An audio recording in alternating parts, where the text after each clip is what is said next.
recover from last week's presidential assassination. Gangs in Haiti have long been financed by powerful politicians and their allies, and many Haitians fear their backers may be losing control of the increasingly powerful armed groups who have driven thousands of people from their homes as they battle over territory, kill civilians, and raid warehouses of food. The escalation in gang violence threatens to complicate political efforts to recover from last week's brazen slaying of President Jovenel Moïse. Haiti's government is in disarray. No parliament, no president, a dispute over who is prime minister, a weak police force. But the gangs seem more organized and powerful than ever. Bernie Bennett reporting. Communist Cuba has seen its largest anti-government protests in decades, perhaps ever. Thousands turned out in cities around the island over the weekend, police deploying tear gas, and they beat some of the pro-democracy protesters. More on these stories at townhall.com.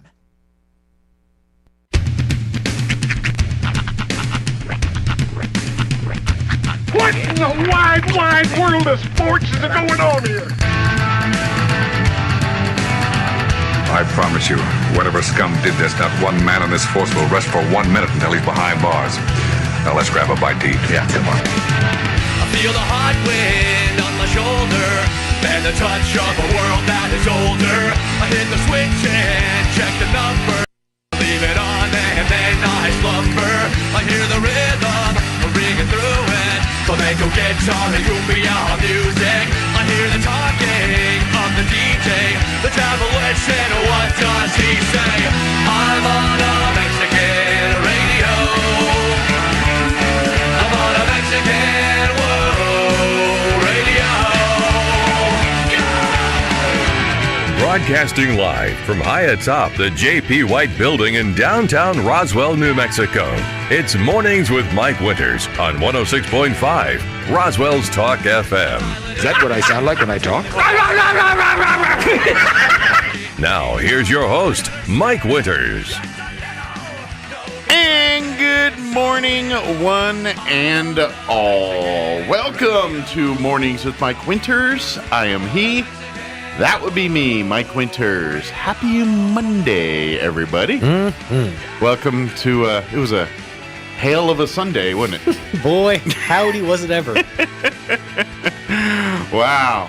Sunday or Saturday was like, wow, it's back to starting to feel like New Mexico again and all that. And then Sunday hit. Wait, not yet. We'll get to summer, but not yet. Yeah, I've never been happier that I made the executive decision late last week, like Thursday of last week, to move my daughter's party to Saturday. Yeah, I saw Sunday morning, I saw the photos from the party, and I was like, oh, he went ahead and did it Saturday. Yep. And then I was thinking of all the hail and all. I was like, good call on that moving the party. Yeah. I thought that when I saw that, I thought of y'all. I was like, smart move. It started 15 minutes after we would have started her party. It was 1:30 is when we were going to start. 1:45 is when all hail broke loose. Yeah. Although that would have made a party a different kind of fun. Certainly would have. We're wrapping up. You know, gifts and cupcakes. Let's get it done. Move it. You sound like that dude from Police Academy. Right. What was his name? A little short one. I don't know if he's short, just short compared to the rest of them. No, I don't. Oh, he had the megaphone and everything. I thought that was the...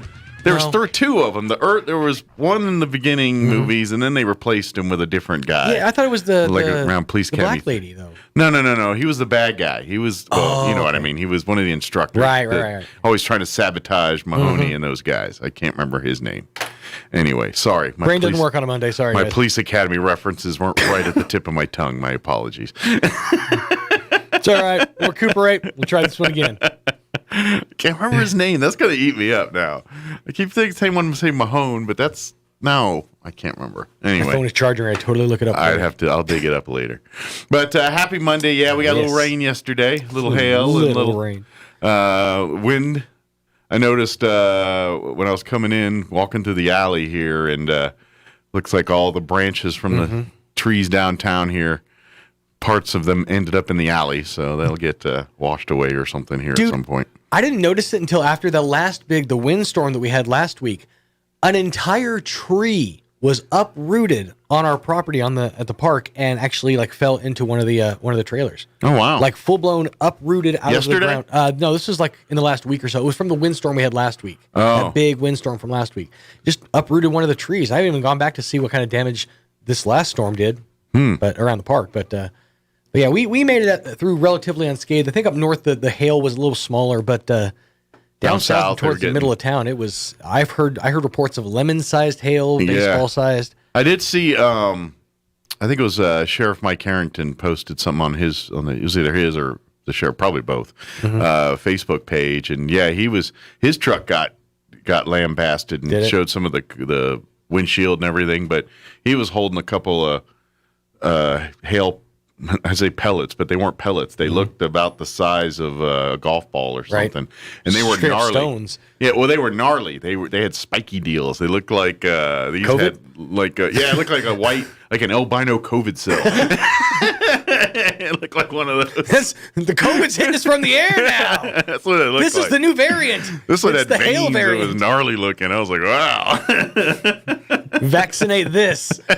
Some kind of zombie hail pellet.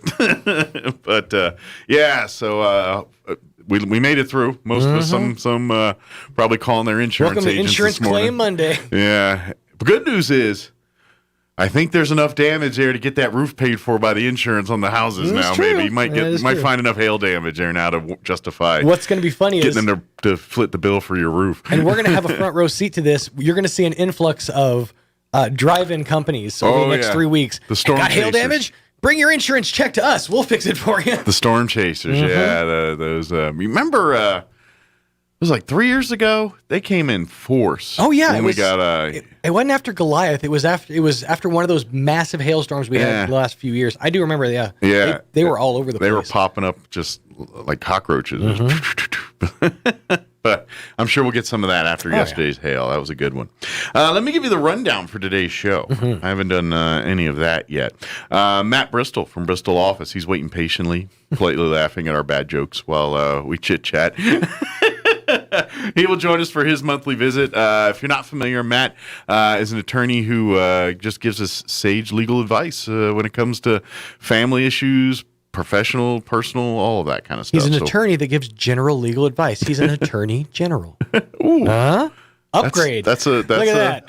That's a Instant promotion. I hear that position comes with like epaulets. I guess he's a general attorney, so it's a little different. It's really just all about verbiage. Yeah, exactly. Supreme Semantics. I like to work the word supreme in there too sometimes. Supreme general attorney. Works for pizza and when you're taking charge of everything Absolutely. else. Then we're going to replay some interviews in the 8, 9 o'clock hour. In the 8 o'clock hour, we had the folks from the Chaves County Health Council join us Friday. They are doing the Health Expo. It's coming up in weeks away, actually, here. So we're going to talk about that, or we talked about that. We're going to play that with for you here in just a little bit. And then Sheriff Mike Harrington joined us in the 8 o'clock hour Friday. We're going to replay that for you in the 9 o'clock hour, talking about some of the, unfortunately, they've been busy. The goings on. With shootings and everything else. So. Yeah, and this weekend didn't help things, I'm sure.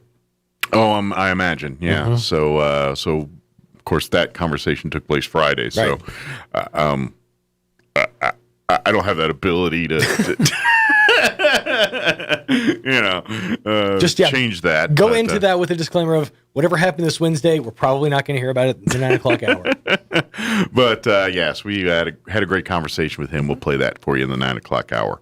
Plus, we'll have all of your hourly features that include the news of local and national variety. It is Monday. We'll have your Roswell Livestock Report with Smiley Wooten for you Monday morning, which... the return. He had a plethora of stock reports today. What was all that about? I saw multiple emails. Well, it was two, and I think the first one, I just assumed the first one was a mistake, and so, and then not only that, but he also misdated it. It was dated Monday, July 11th, so I wasn't sure what was going on. Oh, maybe that's what happened there. He kind of okay. Well, they were both the 11th. I saw my email this morning. I woke up and there was 3 of them sitting there. And I'm like, wonder what that was about. So, but it was all that drops down, and it's Apple how they do their thing. But anyway, we'll have one of those. We got several to pick from. So maybe you're one's one of in them. Spanish. Maybe Smiley's been boning up on his Espanol. Oh God, I hope so. Hola, como estas? That's such an iconic sound when he's like, his twang and his voice and his cadence. To hear that in a Spanish, Hola, como estas? No, it'd be Buenos dias, mi amo Smiley Wooten. La Roswell livestock. I don't know Spanish. Auccione. Well, they're going to do that thing where they speak the Spanish and the name is mi amo Smiley Wooten, Roswell Livestock Auction. Después de mucho de Smiley Wooten. or even better if he just goes into the full Antonio Banderas, and then when he goes the English words, mi amo Smiley Wooten, Roswell Livestock Auction, and then he just goes off in Antonio Banderas Spanish, which would have been much better if I actually spoke Spanish. Well, I was thinking El Mariachi, so when you said I'm Smiley Wooten, I heard and then he go into the rest of it. But when we said Antonio Banderas, I thought El Mariachi, which made me think of... If you go look at the 90s kids, Antonio Banderas did some action movies called El Mariachi, and they were kind of low budget, but they are kind of the ones that made him sort of famous. Then he started doing Puss in Boots and all the others, Zorro and all that. But I believe it was the Nays and XB that made him famous. I always believe El that. Mariachi. That's the one that got him. So the original El Kabong. And there's your Antonio Banderas nugget for today. So it is 7:15. Let's take a look at the weather, which, according to my little website looking here, we ain't got no rain chances. Yeah, worst is behind us. Wednesday night. There's some slipping some in Wednesday night and Thursday. But here's your weather. I'm meteorologist Steve Hamilton with your Pecos Valley weather. Looks like the rain is over with for a while. We'll have sunshine today with high pressure moving back into eastern New Mexico. Fairly comfortable temperatures, though. Our afternoon high will be in the upper 80s. Overnight, upper 60s and some clouds, and then we're back in the low 90s for the afternoon high tomorrow. A little bit breezy and lots of sunshine. Partly cloudy Tuesday night, sunny and low 90s on Wednesday. That's your latest forecast. I'm meteorologist Steve Hamilton.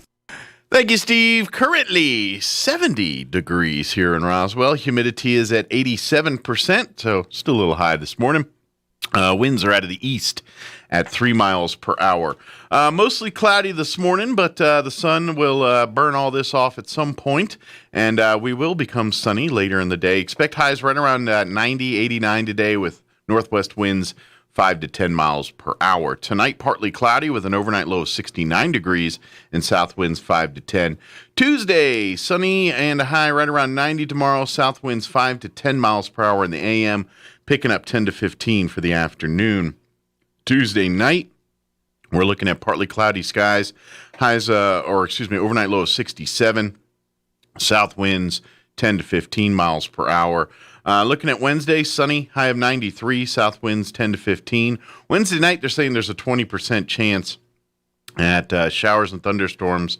They throw in that little caveat. Some storms could be heavy with heavy rain and all that. Mostly cloudy otherwise with an overnight low of 70. 30% chance of rain Thursday, mainly for the afternoon. Once again, some of those storms could produce some heavy rainfall. Mostly cloudy otherwise with a high of 91. Thursday night, 40% chance of showers, mostly cloudy, overnight low of 70, 30% chance of rain on Friday as well, mostly sunny, high of 93, and then the weekend, 30% chance of showers Saturday, mostly sunny, 94, 30% chance on Sunday as well, mostly sunny, high of 91, and those weekend storms, they say, could, again, see some heavy rainfall and all that, but we'll see how all that shakes out. All right, it is 17 minutes after 7 o'clock. Let's go ahead and get you into that livestock report with Smiley Wooten for you Monday morning. Then we'll take a quick commercial break. And then on the other side, we'll have Matt Bristol from Bristol Law Office join us, and we'll chit-chat about all things law and helping you. So that's coming up on the other side. Don't go away. You're listening to Mornings with Mike Winters. Good morning, this is Smiley Wooten at the Roswell Livestock Auction. A good July run this week following some good rain showers in the drawing area and a nice selection of all classes of cattle, especially bred cows and high-quality native calves and light yearlings. We expect to sell 1,000 head, breaking down like this: 150, 175 weighing cows and bulls, 125, 150 pairs and bred cows, 700, 750 calves and yearlings. Today's sale will include 85 bred cows from the Animas Foundation, Animas, New Mexico. Excellent quality, 90% black, white face, Angus and Brangus cross cows. These cows bred Angus bulls, 2 to 9 years old. 55 calves, Hendricks Ranch, Flying H, New Mexico. Good quality black Angus and Brangus crossbred calves. Shots at Brandon, thin condition, 350, 475 pounds. 70 calves, LS Cattle Company, Corona, New Mexico. Good quality crossbred calves, long aged, weaned 70 plus days. 2 rounds of shots, 400, 575 pounds. 30 calves, Mr. James Ellett, Hope, New Mexico. Extra quality black Angus and Brangus crosses, cattle weaned 50 to 60 days, 350, 500 pounds. 19 steer calves, Mr. Steve Haynes, Artesia, New Mexico. Extra quality black Brangus steer calves, 400, 500 pounds. 27 calves, 16 Springs Ranch, Mayhill, New Mexico. Extra quality black Angus cross calves, cattle weaned 75 days, 500, 650 pounds, and 31 light yearlings, White House Ranch, Daddle, New Mexico. Good quality crossbred yearlings, thin condition, 475, 650 pounds. Sale time this morning will be at 9 o'clock. Sell pairs of bred cows at 10. Be selling calves and yearlings about 10:30 to 11. We expect to sell 1,000 head here today. This is Smiley Wooten, Roswell Livestock Auction.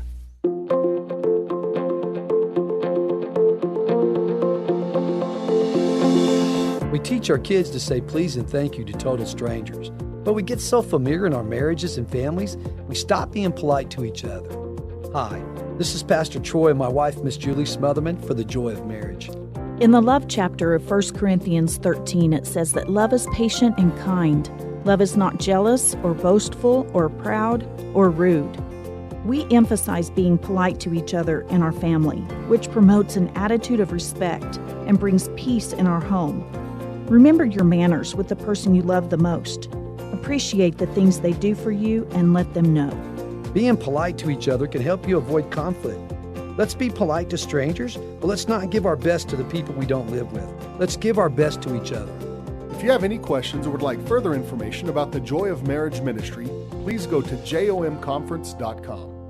Chimera has been providing Southeast New Mexico state-of-the-art medical care for over 22 years. Chimera specializes in providing top-quality care for cancer patients, diabetes, thyroid conditions, heart disease, and rheumatoid conditions. Chimera would like to welcome Chris McGoldrick to the team. He brings a wealth of knowledge and compassion to Chimera. Chris specializes in rheumatoid conditions and is ready to help you. Call Chimera 627-9500. Chimera Independent Physicians, here for you. If you have a student who's ready to further their education, think Eastern New Mexico University first. The state of New Mexico, through the Lottery Scholarship Program, will pay 100% of your student's tuition if you are a New Mexico resident. Don't miss out on this great opportunity to further your student's higher education at the only 4-year university on the High Plains. For more information, visit enmu.edu.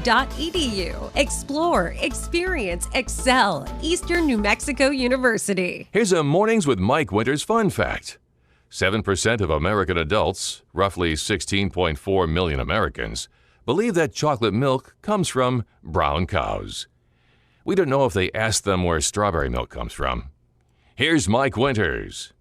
And good morning. It is 22 minutes after 7 o'clock, and joining us in studio this morning from Bristol Law Office, Matt Bristol back with us. Good morning.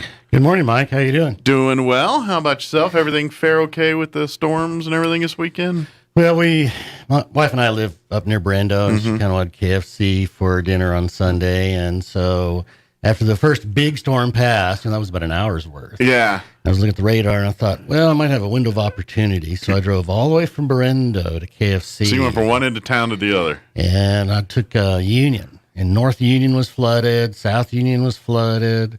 Hobbs was flooded. I mean, it was a whole lot of water going on. Man. Well, was the chicken good? It was. Good. It was, but like at KFC, there were no sidewalks. It was just water straight across the street. Wow. Yeah, it was deep. Wow. Yeah, in the south end, just always, I guess just lower, and they just, you get a drop of rain, and next thing you know, there's standing water down in the south end. It's just how it is. Yeah, there was one street, and I don't recall the name of it, but it was a river. I mean, it was rushing across Union. Mm.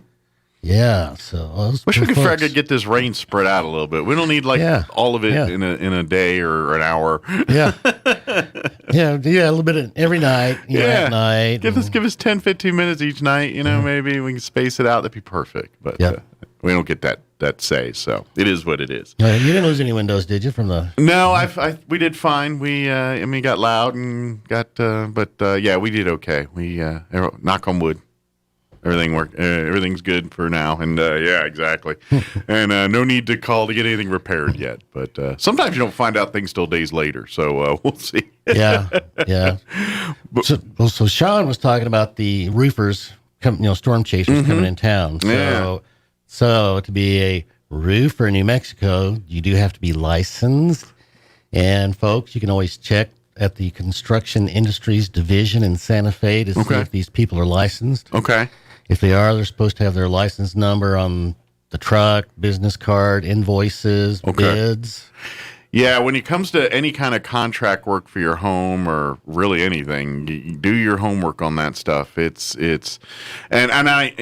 hear. You've heard the hundreds and thousands of nightmare stories of people with contractor work and things like that, and I'm guessing I don't have a lot of experience in this department, and I haven't hired a lot of contractors to do things for me. But like anything else, you do your homework, and like Matt was saying here, make sure that they have the certifications, and absolutely, that's the huge red flag. If they don't have any of that, odds are then you might want to find somebody else to go do your project. There are people that live here that do roofs, and they're not licensed contractors. Yeah. So again, that's the Construction Industries Division. Put it this way, the Judge Judy show has a whole reason, or on the air is for a lot of it is because people didn't do their homework on their contractor work. So another tidbit is the Construction Industries had a really good lobbyist at some point.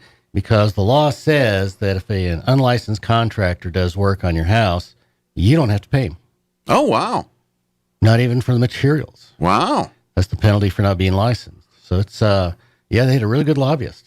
Good deal. So do your homework a little bit. I know, and I know especially probably this time of year and things is when most people think about things like this too. So just do your homework out there, and especially now that we're going to see probably some storm with roofs and with probably even your dent repairs on your cars and all those and all that too.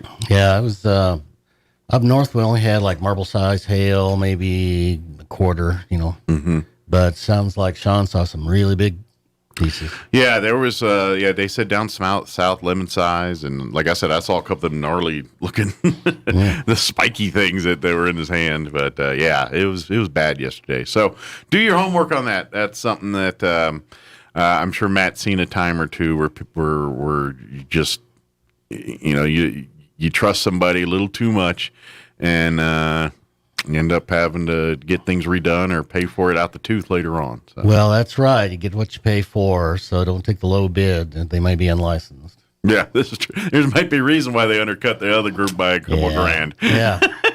Yes, be careful out there. Yeah, absolutely. Well, for folks who don't know, Matt joins us once a month, and we chit-chat about just sage legal advice for anything from family law-related issues to business and in between. We've spent a lot of time talking bankruptcy over the last couple times here. Sean and I started last month when you were on vacation. Yeah. It looked like you had a great time at the Grand Canyon. Yeah, absolutely. No legal issues there. Good. Awesome. So Sean and I were talking about stuff, and so one of the things I kind of realized after the conversation was a lot of people that come in for, just see debt relief, do I need this, and what's going on. Most people do not have a written budget. And that kind of always shocked me because I've had a written budget for so long. Sure. I guess. But that's really the first step is everybody should have a written budget and follow that budget. So until you know where your money's going, you really can't redirect it. Yeah. Well, and I don't know. I guess, me growing up and learning finances and learning how to do all that, we did a lot more work in the checkbook. So, in there, your ledger where you could keep, and that I think most people had at least that going on growing up. But now that we're in a digital world and banking's done online and people can go and just look at their bank statement online at any given time, I think people are now less apt to sit down and make either a written down thing or have like a QuickBooks or one of these programs to kind of input that information anymore. You know? I think you're right. Yeah. Everybody's got the debit card that they use instead of writing a check. And when the days we used to pay with checks, we had a check register, and we'd write down who the check was to and how much it was your credit. for. We had to learn all those ledger lines and all that stuff. Balance the checkbook every month. And now with debit cards, people can look at their statement online. They can look at it, but I don't know how often they do, or if they even really pay attention to the money that's going out. Well, and that can be deceiving too, because if you wrote a physical check, and that's not going to show up in there as quick as something that you paid a card for. So if you're not paying attention there, and you wrote a check for something, and then you turn around and spend all the money at the grocery store, and then the check comes in, since you weren't keeping a ledger of all that, it's easy to forget that kind of stuff. And people are like, oh yeah, I forgot that check come in, and I mean, if you're at least somewhat on top of it, you can avoid most of that. But if you're not, if you're just kind of, I mean, I remember back in the days with kids, we're like, I got plenty of money. I got 20 checks left in my checking account. They don't realize the concept of, they learn the hard way. Yeah, the other people think that. Yeah. But, that's a good thought, Mike, for people who use the debit card too much,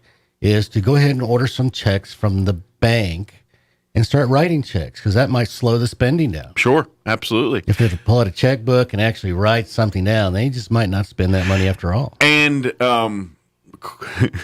I feel like it checks nowadays. I say nowadays, these highfalutin checks, but it's been a while. When you write checks, at least most of them come with the carbon copy version of them now. Right. So you still have a physical copy of something saying you wrote that check out to somebody.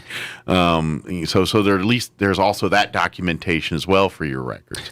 Yeah, so maybe switching from debit card to writing checks would help people stay within their budget, not spend as much money on candy or gum or soda pop or whatever.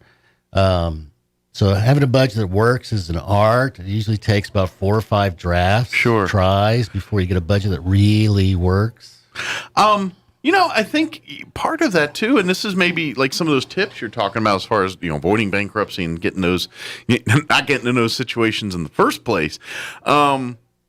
Maybe it's going backwards in technology a little bit till you're comfortable there, and I think that's what you're kind of getting at. But it makes complete sense if it's really easy to spend money when it's you just flash a card or whatever. If you're kind of like, look, I'm going to take out X amount of dollars in cash each week.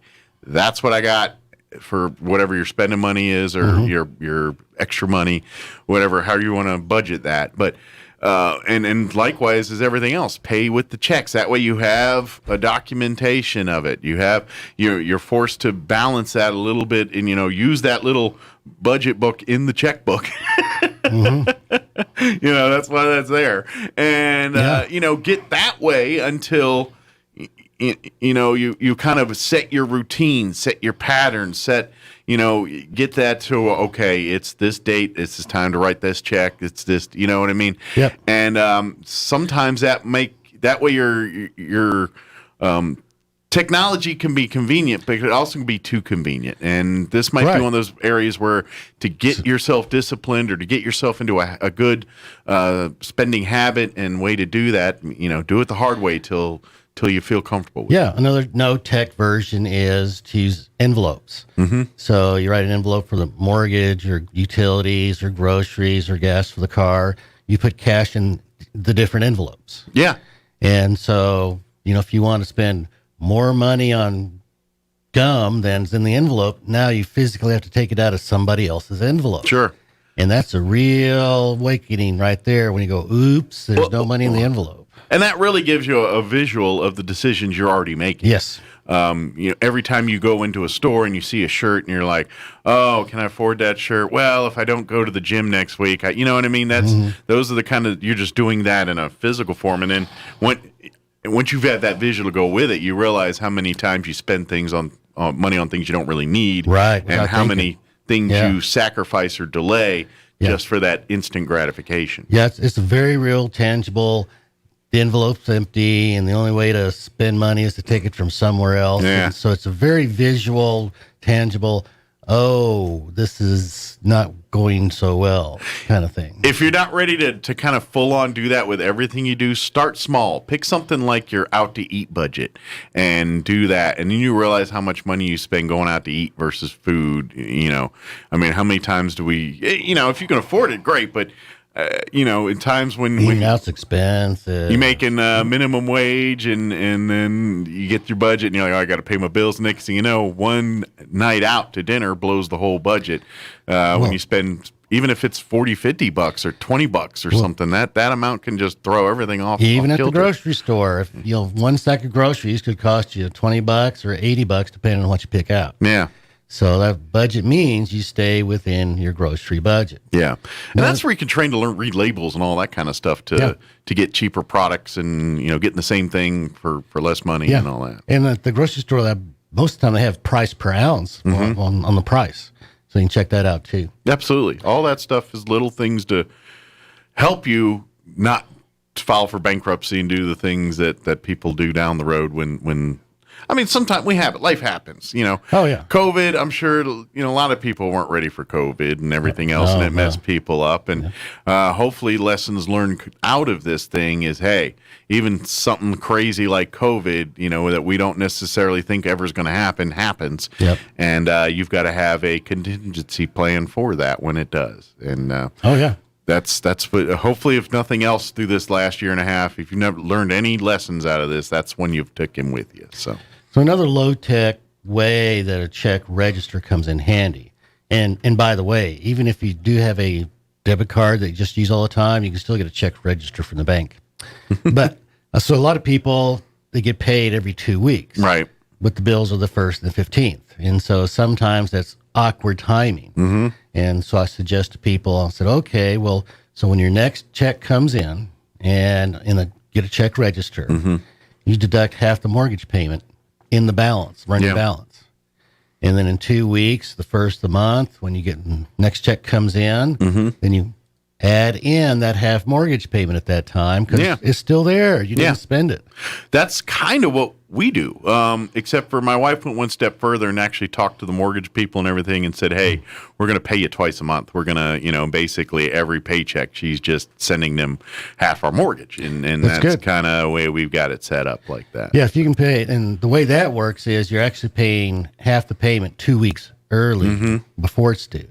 And that's one way that will actually pay off the mortgage faster. Yeah, that's our goal, is trying to just, whittle it down a little bit extra, putting more money than, the things that you hear in tips and things. It's just because your mortgage payment is, I'll say $1,000 a month, doesn't mean you have to pay $1,000 a month if you want to pay more. You could say, you know what, I want to pay this off faster. I'm gonna pay $1,200 a month, and you get that towards the principal. Next thing you know, that 30-year mortgage is paid off in 20 years or something like that. Yeah, 30-year mortgage is basically rent. Yeah. So one way to pay it off in 20 years is you take your monthly mortgage payment, you multiply it by 14, then you divide by 12. And so that's the amount you send in every month, and you direct, this extra amount goes to principal. So you can direct that it goes to principal. And I'll pay it off in 20 years. You save 1/3 of it's a huge difference. $300,000 in interest, but if you pay it off any faster than that, then that's money you could be saving for retirement.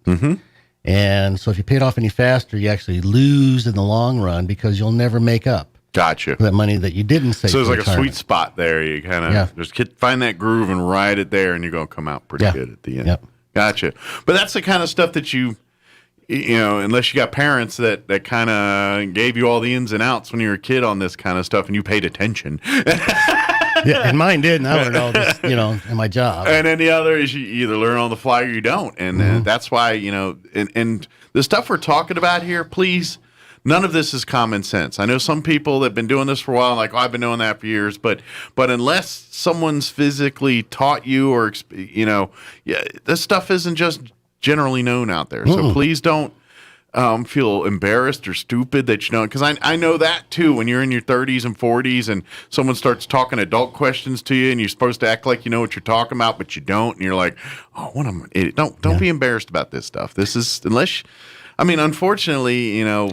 Yeah, and money's one of those subjects that nobody talks about. Yeah. Because you can't ask somebody, "How much do you make, Mike?" Yeah. That's a rude question. Yeah, and then it's like diets or anything else, you know. Some people everyone's got an idea for you, and and sometimes you're like, all right, is that a crackpot idea or is that sound legal advice? And you don't, and sometimes you have trouble determining which is which. Sometimes, even though the people you know and their family and friends, you're like, hey, they make good decisions, but when it comes to finances, not all people are created equal when it comes to knowledge and that stuff. Well, that's right. And one of the reasons where that comes from is like in the early 60s, if you wanted to buy one share of Coca-Cola stock, that was like $80. Okay, but minimum wage was $1.35. So that generation didn't have the money to invest. Right. They didn't teach anybody, and who didn't teach anybody, and they didn't teach the grandkids. Sure. So now you got these people that never learned how to save and invest because 3 generations ago it was too expensive. But you've got 30, I can't believe it's not butter tubs underneath your sink. Because they were good at that. Yeah. And the grape jelly jars that became drinking glasses. Yeah, exactly. Yeah. Got those. Oh, exactly. But yeah, you're right. So it's okay to ask those questions and be naive and please, don't feel embarrassed or certainly just assume, make up like, well, I'll figure it out along the way, and ask these questions, Ask when you're young, find out when you're young, before you start making mistakes. Sure. Get a written budget, follow the written budget. So if you're a couple and your grocery budget's $1,000 a month, that's fine. But that's going to include eating out and cleaning supplies. Sure. That's everything you buy at the grocery store or Walgreens. So if you're spending $1,500 a month, okay, that's too much. Right. That's too much. That's why it's called a budget. You live within the budget. Yeah. You gotta. Yeah, it's and it's something you should do very much in the early stages of, especially when a young couple get married and stuff. I think that's the difference between success and failure. Sometimes is doing. I know everyone's got their little systems and their little. Well, I like to do it this way. Okay, but at least put something in place, something there to help you, and whatever works best in your head, you do you on that. But have something in place to keep you honest, because your temptation, I don't care who you are or where you are, you're going to be tempted. Yep. It's going to be like you're doing good and then something you want, a movie, even if it's something as simple as a movie or a date night, and you're just like, oh, that's perfect for us, but we can't afford it. Oh, what if I do? And that's where the times get if you don't have a plan there, and even if you have your plan, that plan will help you do it. It's like, okay, all right, this is really important to me, but now I've got a plan. I realize if I pull a little from here, and move this here, I can do that. Don't make that an everyday thing, but the budget allows you to do that once in a while too. So things that are really important that pop up, you just got to work it into the plan. Yeah, and you got to be careful because stuff begets stuff. Sure. So, for example, I've never owned a stereo system. Okay, I just never had one. Gotcha. Why? Well, now you got to have speakers. Yeah. Now, what are you going to play on it? Well, now you got to have, CDs. Well, now you got to have something that holds the CDs. You got to buy a CD rack, and, stuff begets stuff. Sure. And it's just, you're spending money. It just gets a little out of hand. So part of a good budget, and this is in the debt relief situation, part of the budget is you need to save for things that are going to happen for the next 5 years. So in debt relief, it is a 5-year budget. Gotcha. Okay. So what that means is for the next 5 years, you're living on a cash basis. So if you have a flat tire, how are you going to pay for that? You got to have cash. Gotcha. So the budget's designed to be a 5-year budget, and you not use any credit. Gotcha. And that's how it works. So you're allowed a monthly savings of a couple $100s a month, say, for auto repair.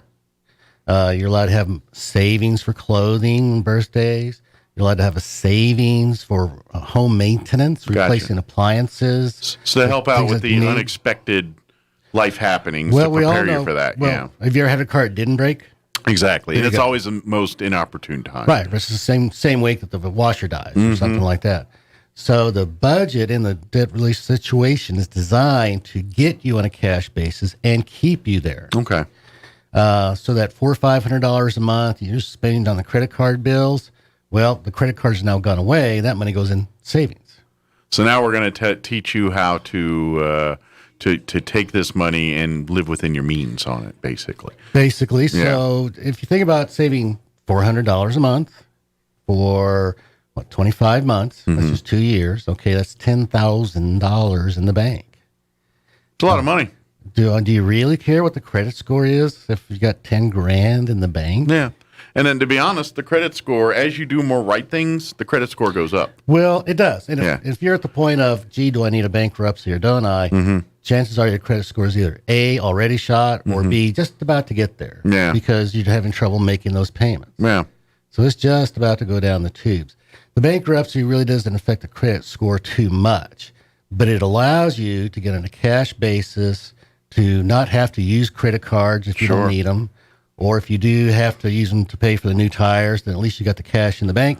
You got the freedom to get done what you need to get done. And then at that point, that over time, by you doing it that way, your credit's going to start repairing and getting to a place where you can at least apply for credit again. Although, hopefully by that point, you're using it minimally as opposed to relying on it to live. Yeah. So if you were to ask me what my credit score is, I'd tell you, I don't know. Yeah. I don't use it. Gotcha. I don't use it for anything. I don't go into debt. So I don't care what it is. Right. You're like, I'm good. Yeah, I'm good. Which means this credit score is probably pretty good. Chances are, but, I don't use debt. Well, and if you're smart, you can kind of look at your mail and tell you how good your credit score is without getting your credit score. Because, like, if they're throwing a bunch of credit cards at you, your credit score is good enough that they'd be considered giving you. If you get a bunch of stuff in the mail about repairing your credit, then odds are your credit's probably not pretty good. Probably not very good. They know for you. But unfortunately, if you do get past the point where these things are not helping at the moment and you've got to do the bankruptcy filing or any of these things, Matt Bristol in his office can help you. Come talk to us. There's no minimum amount you have to owe to file a bankruptcy. You're not required to be bankrupt to file a bankruptcy, oddly enough. So you could have the winning lottery ticket in your pocket. You could still file a bankruptcy. I'd like that. Yeah. Well, at least the winning lottery ticket. Yeah. So there's in the budget, you do the budget. And so after you strip out the credit cards, the hospital bills, the payday loan places, you strip all those out and you put all that money in savings instead. And most people, they're break even at that point. Yeah.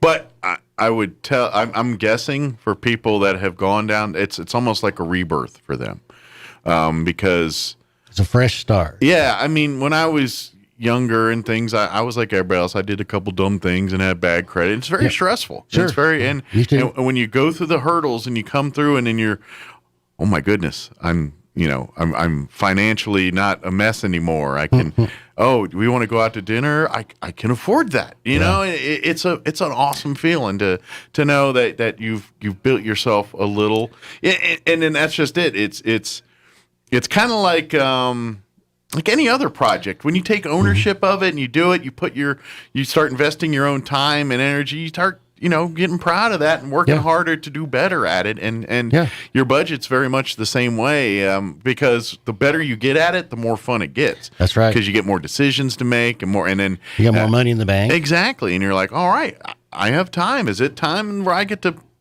purchase a toy for me, or do I need to keep saving here? And that's the game. It is at the end of the day. So one of the things I talk with people about is being careful of what they purchase. So nowadays you see a lot of these pickups, on the road for $75,000, the high-end pickups, and there's people that buy them and drive them. And so I suggest to people that there's an alternative way to think about that. That it's called a lost opportunity cost. I don't know if we've talked about that on the show before. Not recalling off the top of my head here. So what that is if you spend $5 at McDonald's, there's two costs to that. One cost is you spend a $5 bill. Gotcha. The other cost is called a lost opportunity cost. Okay. By spending your $5 at one store, you can't spend that $5 anywhere else. Gotcha. You've lost the opportunity to spend that money anywhere else. So it sounds like, well, that's pretty obvious, Captain Obvious. But the pickup truck has a lost opportunity cost because your money's going towards the pickup. Sure. It can't go anywhere else. Right. So what if we just took that $75,000, we stuck it in a, say, S&P index fund and walked away? Never look back, never add to it, don't touch the dang thing. And you come back when you are your parents' age. So young adults, you come back when you are your parents' age. You come back in 25 years. Okay. Which is not long. I know if you're 20, it feels like an eternity. But when you get in your 40s, 50s, and beyond, 25 years ain't so long. It's not. But that $75,000 would have grown by a factor of 10 to $750,000. Wow, $750,000. The lost opportunity cost of that brand new truck you're driving is $750,000. Yeah. Because you could have had that instead. Sure. So there's a lost opportunity cost to anything you spend your money on. And so I suggest, so especially younger adults, think about that. Sure. Think about what you're doing. And that's in any budget. I don't care if you're making $10 a week or $2,000 a week. It's the same principle there. You're just, know. Especially you think about a couple. Yeah. Over 25 years. And they might have, drive a car every 8 years. So it's 3 cars a piece times 2. That's 6 vehicles that they may have spent $70,000 on each, or maybe $50,000 each. So now you got $3 million worth of lost opportunity cost. Yeah. Yeah, it's kind of... It's almost no different than when you look at like vacation things you've done in the past. It's like, man, what I could have done if I didn't go there or do this. And hindsight's 20/20 kind of thing. But that's something that each individual has to balance for themselves. Like, what's more important to you? That car and the experience and things. Okay, maybe it is. And if it is, then fine. Then you do it that way. But if you're thinking, you know what, let me buy a used truck and take that $70,000 and do what Matt was saying here, there's no wrong answer, really. I mean, it's on what you want. If your goal is this way, then you do that. Everything's a choice. Yeah, exactly. Now, if you're trying to be frugal and smart, then there is a right way. But if you're living your life and doing your thing, then. And I've had people tell me they'd rather spend their money when they're young and enjoy it while they're young, and that's fine. That's fine. You made the decision. Yeah. But with every choice comes a consequence. Absolutely. You're going to, every decision you make, there's going to be good consequences and bad consequences from that. And you have to weigh that. That's being an adult. I'm sorry. That's what adult is. And you're right. That's adulting. Yeah. Is, every choice has a consequence. And if you haven't learned that by now, then you haven't been paying attention. Yeah. So if you want to choose to spend your money now, not save it, that's fine. But then, go look at these people living on nothing but Social Security. That's minimum wage. Absolutely. And that's a hard existence. And the struggle they're going through and everything else. And and I'm sure if you ask every one of those people, they wish they did something different earlier in their lives to change that the way they're living now. Yes. So. And for you youngsters, that's a good question to ask older folks is, what would you have done differently? I wouldn't ask somebody, hey, how rich are you? Because, again, money's a touchy subject. There's a tactful way to do this. Well, what do you think you did right, and what would you have done different? Yeah. And learn from people on the other end of that life scale of, what not to do. I know you love calling us boomers and throwing Karens or whatever names you like to go out there, but there is some wisdom behind some of that sometimes. And yes, we learned that same wisdom from the people that came before us, and they learned that wisdom from the people that came before them. And that's just, that's life. The cheapest mistake you have is somebody else's mistake. Exactly. Learn from theirs. Yeah. Yeah, I know. We as kids, they got to learn it to make their mistakes, and there's truth in that. But you don't have to learn all of your mistakes by you the one making them. You can watch other people screw up and say, "Hey, don't do what that guy did." Yeah, that's okay too. Yeah. So, yeah, pay attention. And just because your neighbor's got 2 expensive brand new pickup trucks, it doesn't mean they're successful. It just means they owe a lot of money. Yeah, keeping up with the Joneses is a recipe for disaster. And unhappiness. It sure is. Yeah, you're absolutely right. Because they're probably living paycheck to paycheck. Yep. Yeah. It's the duck analogy. They think everything's going on cool here, but under the surface, there's a whole lot of movement going on there. Yep. So, if folks have any questions about anything we talked about or listening and need legal advice, help, family law, financial help, all this stuff we're talking about here, Bristol Law Office can help you out. Visit the website, bristolllawoffice.com. Yes. You can also call the office too. Call us 625-5284. Yeah. We're doing appointments at people's convenience. If they want to come in personally, they want to do it over the phone, whatever they want to do, we're there. Yeah. I mean, anywhere from the actually getting involved with legal stuff to if you're kind of, look, I've been hearing Matt talk all this financial plan stuff. I would love to sit down with him and say, hey, can you work with us on putting, because he'll be happy to help you out now than helping you with divorce papers or bankruptcy papers down the road. Yeah, I'd rather you come in and say, my wife and I are thinking about buying a house. What do we need to think about? Yeah. How do we not screw this up? Sure. So I'd rather you come in early and we can solve the problems before they happen. Yeah. And then obviously the next time when you're ready for your next phases in life legally, Matt will be there to help you through those too. So we do all sorts of stuff. We'd love to help you out. Absolutely. So yes. Guess what, Mike? Got your fact or fiction or? Well, yeah, kind of, sort of. In that, yeah. So I'm thinking about opening a restaurant. All right. Yeah. Okay. I'm going to call it the Karma Cafe. Karma Cafe. Okay. That's right. There's no menus because you just get what you deserve. I like it. You know what? That in today's world, you could do that theme and it probably would be huge. Yeah. People kind of, as long as you put it in a theme way, they'll be like, what a great experience. They punched me in the face and I loved it. Yeah. I haven't filled a short questionnaire. And this is what you deserve. Yeah. It was so authentic. Well, thank you, Matt. Appreciate the visit. Oh, thank you, Mike. I enjoyed it. And we'll see you next time here. See you next month. All right. It is 7:56. Let's go ahead and let's do your SRN business update and a quick break before more news. Don't go away.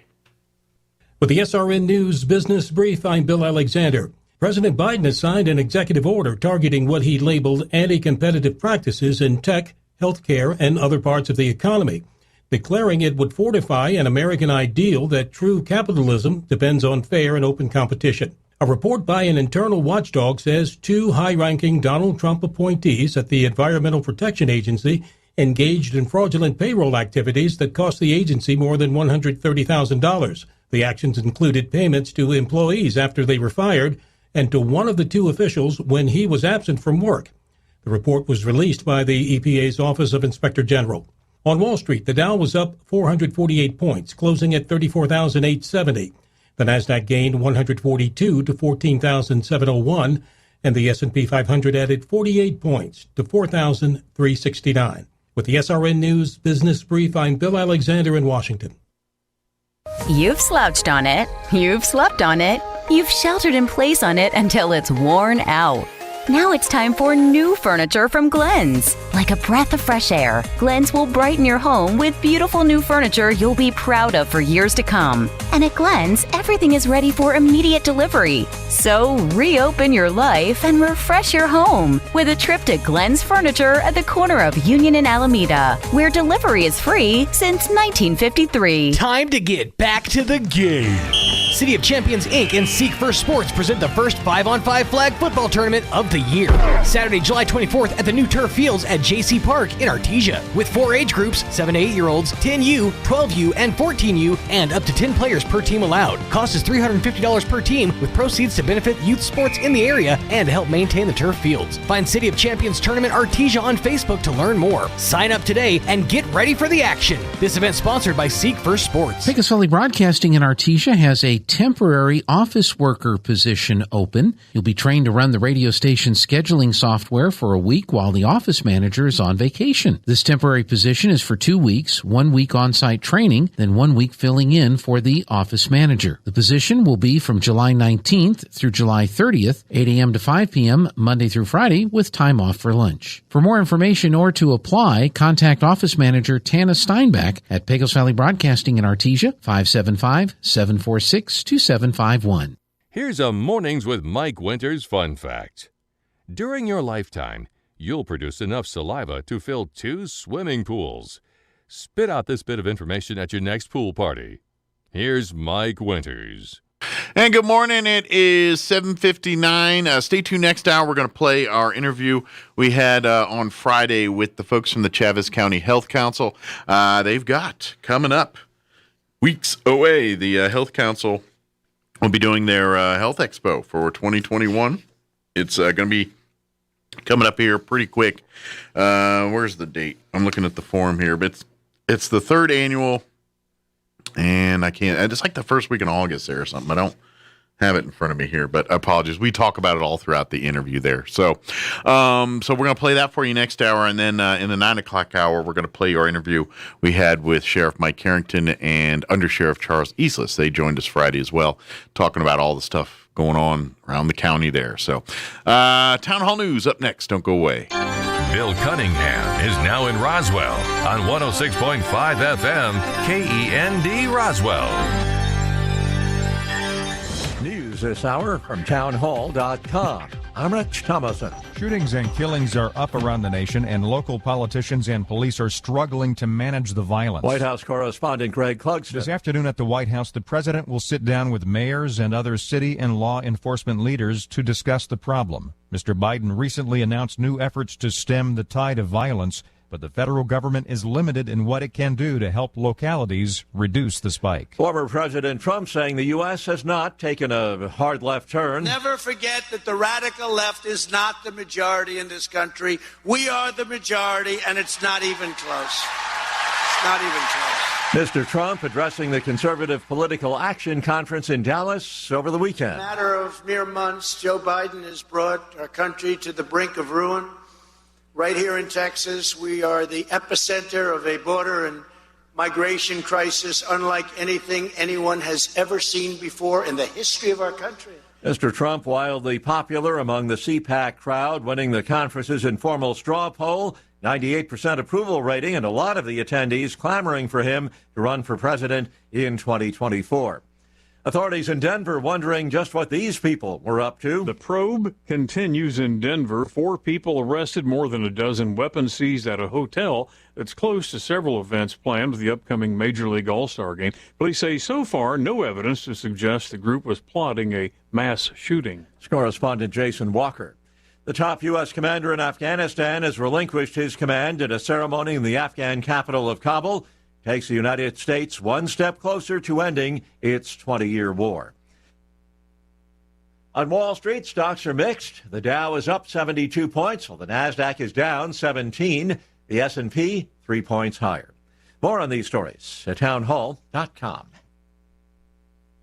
You've heard that saying, hard work beats talent when talent doesn't work hard? Well, it's also true that no matter how hard you burn in the gym, you cannot outwork bad nutrition. Believe me, I've tried. I spent so much time on the treadmill, but before I went to Soda Weight Loss, I felt like I was just spinning my wheels. But once I went to Soda Weight Loss, I let go of 30 pounds, and I've kept it off. As we get older, things change, including your 21-year-old metabolism. Yeah, kiss that goodbye. As you do, open your arms to Soda Weight Loss. There's no diet here, just honest, amazing nutrition that turns your body into a fat-burning machine. No shots, no pills, just an amazing nutritional plan that's super easy and exactly what you need.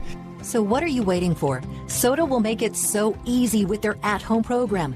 Their dietitians and nutritionists will tailor a program that's perfect for you. Get started now at sodaweightloss.com. That's SOTA weightloss.com. Soda is, say it with me, state of the art.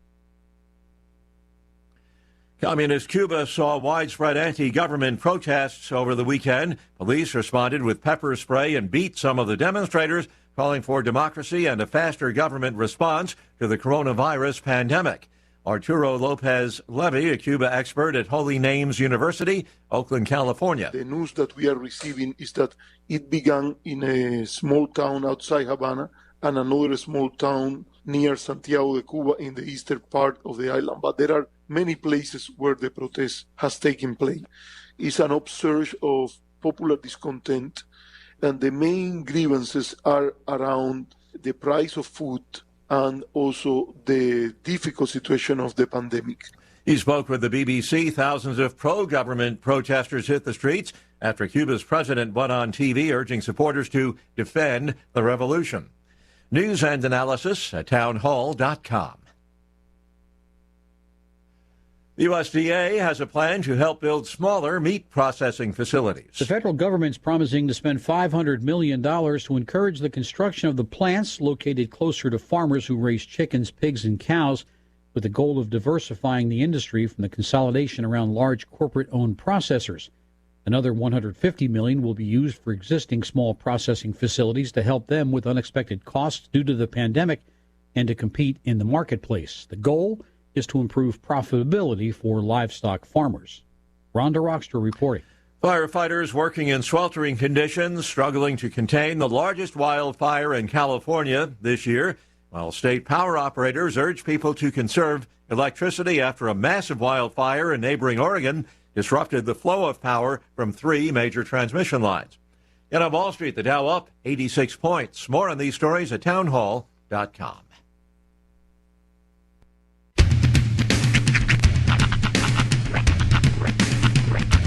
What in the wide world of sports is going on here? I promise you, whatever scum did this, not one man on this force will rest for 1 minute until he's behind bars. Now let's grab a bite to eat. Yeah, come on. I feel the hot wind on my shoulder and the touch of a world that is older. I hit the switch and check the number, and then I slumber. I hear the rhythm ringing through it. Flamenco guitar and cumbia music. I hear the talking of the DJ. The devil listen, what does he say? I'm on a Mexican radio. I'm on a Mexican radio. Broadcasting live from high atop the J.P. White Building in downtown Roswell, New Mexico. It's Mornings with Mike Winters on 106.5 Roswell's Talk FM. Is that what I sound like when I talk? Now, here's your host, Mike Winters. And good morning. It is 6 minutes after 8 o'clock. Welcome to hour number 2. Phenomena. Doo-doo, the doo-doos. Little Muppets there. I rehearsed that one. Yeah. I was like walking over here like, doo-doo, the doo-doos. Make sure I had it right in my head. Happy Monday, everybody. Yeah. Yeah. Welcome to it. The Muppets are one of those things, it's like, because they cross-generation, obviously. But I don't know. Sometimes, because I like the Muppet Show. I love the old man. I like some of the characters. Can we isolate that clip, Tanner? I love the old man. Mike Winters in the morning. I like the nightlife. I like the boogie. But just go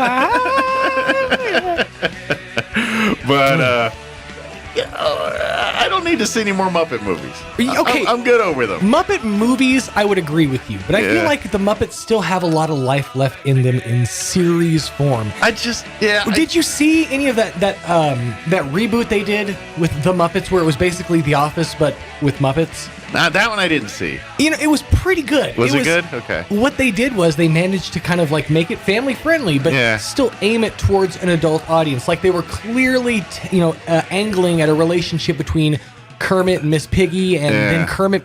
Weirdly, Kermit moves on in this series to another pig, to a younger, hotter pig. Oh wow! Yeah, wow. And it kind of enrages Miss Piggy. So it's sort of like a whole thing. It's like, okay, well, is Kermit a pig? I guess what would you call it, a womanizer, or pigizer? Is he? Would he just be a pig? Is he a pork trader? Is he a trading pork barrel?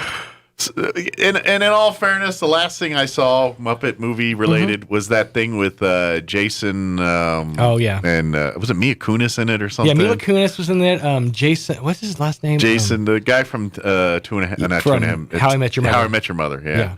And that was not a good movie. Yeah. But you know what? Here's what soured me on Muppets in movie form. Yeah. At an early age, I learned this fact. So the scene in, I want to say it's Muppets Take Manhattan. Okay. Where Kermit rides the bike. Uh-huh. The way they had to do the Kermit puppet riding the bike, it was very they had to tack the feet to the bike and then had the bike on a track. I watched the whole making, because it was all practical at the time, right? It was all done there's no CG, so they had to tack the feet of the frog to the bike, right? And in that back away scene where it was just him riding that always looked so it messed my head up to the it broke the uncanny valley of the Muppets are cute. How is he doing that? That is creepy. It made his legs look weird and longer than they should have been, and having an extra knee. It was very odd. It didn't sit well with me as a child. But that having been said, I also grew up watching Muppet Babies. So not grew up with, but as a kid, I watched Muppet Babies. So I used to love that version of things. That's how I learned Rolf, and that's how I learned Fozzie and those characters. By the way, frog legs are delicious. You fry them up; they're pretty good. See, maybe the time I had them, it was just I like them. They're real gamey. To me, it was just chicken, sweet chicken tasting. Sweet chicken. Yeah, maybe I just had some extra gamey ones. I don't know, you did. I first time I had them was a kid. Chesapeake Bay Seafood House. All you can eat frog legs. Dang, it was good. Fancy. Well, I don't know about that. Fancy. That's one of those places where you see the chicken feet. It was a little higher up that because of seafood joint. Which I'll save names, but we have one of those places here in town. Yeah, they have the feet on the menu. Is that a thing? I mean, I'm curious to try it. Genuinely, I'd eat anything once. Yeah. I'll try it. If it's meat related, I'd eat it once. I'll try it. I mean, as long as they clean out the toe jam, I'm good far to go. in this morning show, I love the old man. I'd eat anything once. Like Quitters. It's a cornucopia of quotes from me Quotable today. lines. By the way, real quick, but speaking of the Kermit thing, that really and this has nothing to do with the Muppets. They're promoting a show. I get it, but when the Masked Singers show. It's pretty popular. Yeah. The Mask. Mm-hmm. Well, it's not in season now, but when it was in season earlier this spring, I guess. Right. One of the Masked Singers was Kermit the Frog. I remember you saying, and I was so irate because that's not human. There's a puppet. You pulled off a mask and it was a puppet underneath. Yeah, that's some Masked Singer inception right there. There's a mask inside of a mask with another dude with a hand up some creature's butt. I was irate. I was like, man, what? That's not a celebrity. That's a puppet. I would just be more impressed, honestly, and this is how it should have been sold. You think this is impressive, me singing like this and holding these notes? Some dude's got his hand up my keister right back here. You have no idea how hard it is to maintain tone and tenor. See, that would have been a reveal I could have got behind. Right. Now, if they were like... Same with that dude. They pull the mask off Kermit, and then they pull Kermit off the hand, and then we see what's going on. See a hand? That's the true unmasking right there. That I would be like... Show me the hand of the performer. That was delightful. But what they did, I wanted to throw my drink at the TV. I remember you saying that too because you had called it out at the beginning of the show. Yeah, you're like, isn't it going to be something if that's Kermit the Frog? And it was. Well, some of the hints were like, all right, this looks like Kermit the Frog. Now, in fairness, he was singing Rainbow Connection. It should have been a dead giveaway. But the whole point is to try to guess the voice. Mm-hmm. And the Kermit voice is a voice. So it's a voice doing a voice of another voice. Right. And we're supposed to guess that. That's so one wrong. Of the things, almost in that same vein, is one of the things that's always been a real pet peeve to me, and that's when celebrities are asked to do voiceover work for cartoons, but not asked to change their voice in any way, because it used to be character actors were a thing, kids. You had your Billy West, your John DiMaggio's, your Phil LaMarche's, your people who would take on several different characters, these amazing vocal character actors. And now the new approach is, I want you to sound as much like the person that you are as the person that you are, so I can put it on a movie poster and somebody be like, oh, that is Bill Hader. It's like, it just, some of the magic of it is taken away for me, you know? Yeah, well. Like, I grew up on people like Robin Williams, which you can tell it's Robin, but he's doing a different voice. You know, Robin Williams was crazy talented too, where that's a difference. He could be chameleon-like. But that's where you have like your Phil LaMarche's, your, like I mentioned, John DiMaggio's, Billy West, all those amazing vocal voice artists. Although and I feel like they're missing out. I'd say Get Her Done is a whole. Don't even get me started on Toe Mater.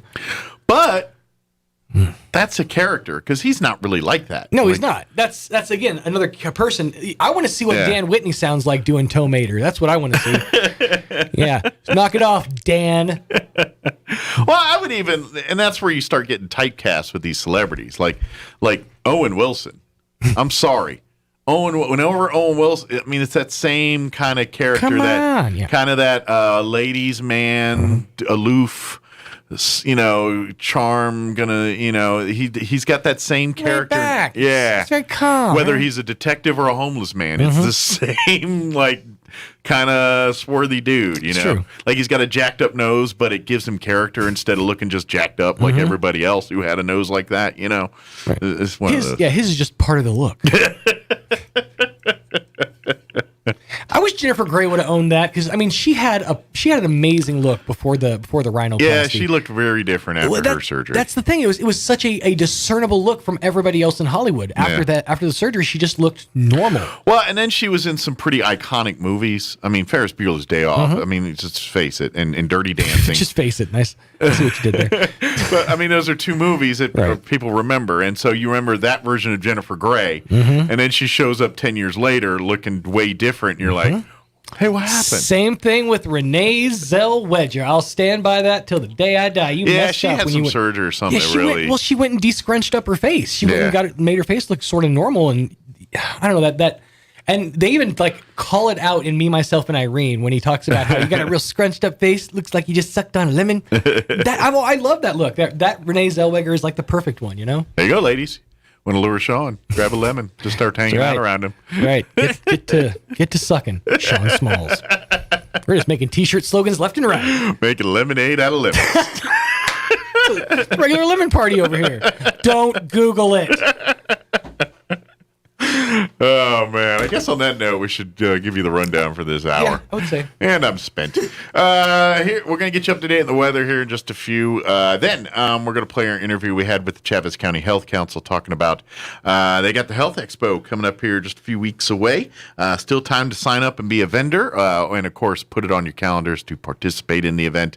It's all outdoors in the domes. I'm calling it the Health Fair at the Domes. They're going to have some of it happening on the Chaves County Courthouse lawn. They're going to have some of it happening outside in front of the Chaves County Admin Building, too. So the two green domes, that's where this year's Health Expo is going to take place. But we'll talk more about that in the interview here coming up in just a few. Before we do any of that, let's go ahead and get you up to date on the weather.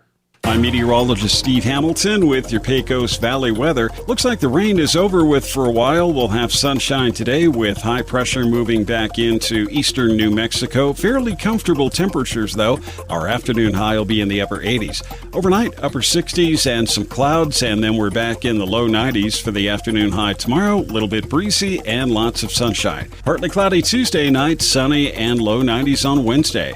That's your latest forecast. I'm meteorologist Steve Hamilton.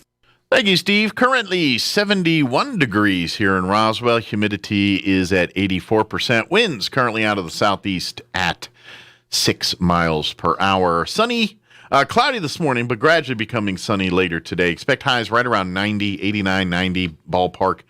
South winds 5 to 10 miles per hour. Tonight, partly cloudy with an overnight low of 69 degrees. South winds 5 to 10.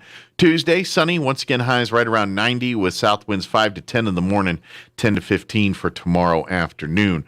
Tomorrow night, partly cloudy, overnight low of 67. Winds out of the south 5 to 10. Wednesday, mostly sunny, high of 93. South winds 10 to 15. Rain chances enter back into the forecast Wednesday night. We're looking at a 20% chance at showers and thunderstorms Wednesday night. They say it could be some heavy rain there, too. Mostly cloudy, overnight low of 70. 30% chance of rain on Thursday. Once again, could see some heavy rainfall. Mostly sunny otherwise with a high of 91. 40% chance of rain Thursday night. Mostly cloudy, overnight low of 70. Friday, a 30% chance of showers. Could see some heavy rainfall there. Mostly sunny with a high of 93.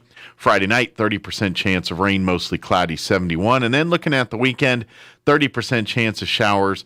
Once again, could see some heavy rainfall there. Sunny with a high of 94 otherwise. And then Sunday, a 30% chance of showers. Mostly sunny, high of 91. Once again, could see some heavy rainfall there too. All right, it is 18 minutes after 8 o'clock. Let's go ahead and pause for a quick commercial break. And then on the other side of the break, we'll play our interview we had with the ladies from the Chavez County Health Council, talking about the big health expo coming up just a few weeks away. That's coming up on the other side. Don't go away. You're listening to Mornings with Mike Winters. Get your family together. It's all about spas. Relax and have fun in any weather. For decades, homeowners have been frustrated because their canvas patio cover would stop the summer sun but trap the air, turning their back patio into a sauna by midday. Now there's a way to block the piercing sun and vent the hot, stagnant air with a Solara adjustable patio cover from All About Spas in Roswell. A Solara adjustable patio cover is like none you've ever seen. You control the shading. You control the ventilation, all by remote control. Let the natural light in on comfortable days. Protect your patio furniture from the rainfall or damaging ultraviolet rays, all at the touch of a button. And each Solara adjustable patio cover is custom built. Stop by All About Spas and Leisure Living at 3700 North Main in Roswell, across from Discount Tire. It's all right here at All About Spas. At Anderson Bethany Funeral Home and Crematorium, we honor and pay tribute to the achievements of your loved one by celebrating the life you shared together. Anderson Bethany Funeral Home and Crematorium is compassionate and cares about our local community and the families we serve here in southeastern New Mexico. Locally owned and operated, we will be here to help you decide how to celebrate the bond you've shared and pay tribute to the unique individual you've lost. Visit us at 2609 South Main in Roswell or call 622-5888.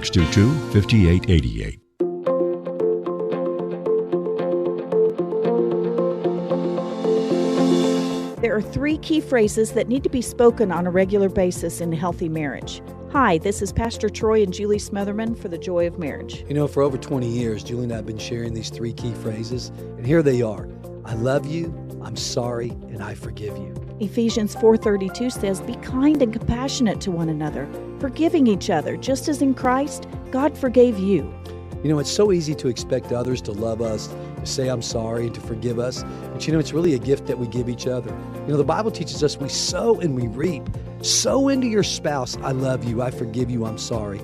And then you'll reap a harvest in return. Someone has to start the process. Let that be you today so you can really enjoy your marriage. If you have any questions or would like further information about the Joy of Marriage Ministry, please go to jomconference.com. Your home is your sanctuary, and the land it's built on is even more precious. So when termites start devouring your house, you want a proven treatment that's environmentally responsible. You want the Centricon Termite Colony Elimination System. The Centricon system is the green way to protect homes from subterranean termites. Rather than surrounding your house with hundreds of gallons of diluted chemical solution, the Centricon system strategically uses just a few grams of active ingredient in termite bait, working with natural termite behavior to destroy termite colonies. With this technology, it's no wonder the Centricon system became the only termite treatment to receive the Presidential Green Chemistry Challenge Award from the U.S. Environmental Protection Agency. And homeowners rate the Centricon system as the most environmentally sound termite treatment. Your home is your sanctuary, so monitor, bait, and eliminate termites with the Centricon system. Think of it as your own little piece on Earth. Call Bob Reed Pest Control today in Roswell, 623-5344, or anywhere in southeast New Mexico at 877-623-5344. Hey, this is Dr. Keon Egger at Carabelli Dental in Roswell. Our office is passionate about creating beautiful, long-lasting smiles. But here's the thing. Sometimes that means dentures, and that's not a bad thing. These aren't your grandma's dentures. We combine artistry and the latest technology to create beautiful, natural-looking teeth. If you are in southeastern New Mexico and you have dentures or are considering dentures, you need to come visit us at Carabelli Dental. Come see the team at Carabelli Dental or call 622-4455. Being in the Army National Guard is about more than just serving your country. It's about being there for your community when your neighbors need you most. The Army National Guard makes college affordable. Serving part-time lets you attend school full-time while you take advantage of education benefits that can help you graduate debt-free. If a civilian career is your goal, serving part-time allows you to work at a full-time job. The skills, qualities, and contacts you'll develop in the Guard can open doors to a great civilian career. Want to serve but worried about being away from friends and family? Part-time service in the Army National Guard allows you to serve close to home. Serving in the Army National Guard lets you have the life you want while you enjoy the many benefits of serving your community and nation. You owe it to yourself to learn more about how the Army National Guard can fit into your life.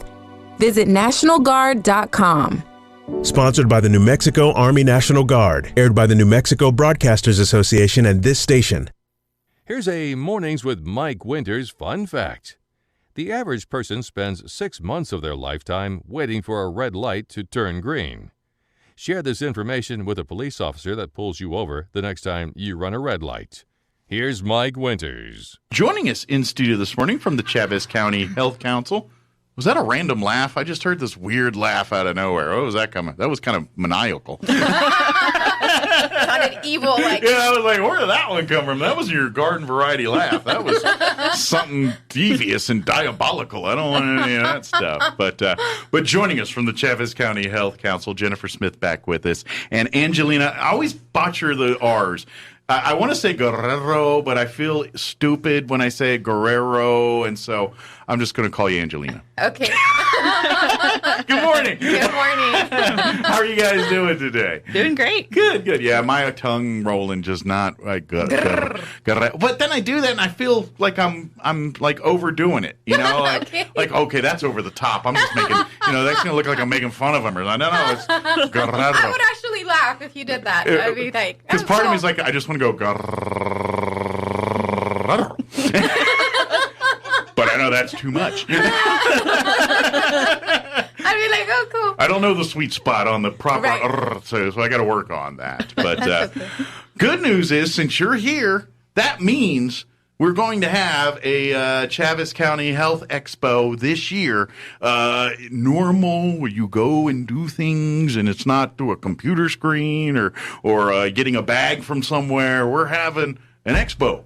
Yeah, we're having a hybrid event this year. Yeah. So we are going to have some videos online for organizations that aren't able to participate in person, but we are going in person. We got things you can physically do in person, people to talk to, things to gather, collect, learn about, and do, and all that good stuff. Yes, we're super excited. Okay.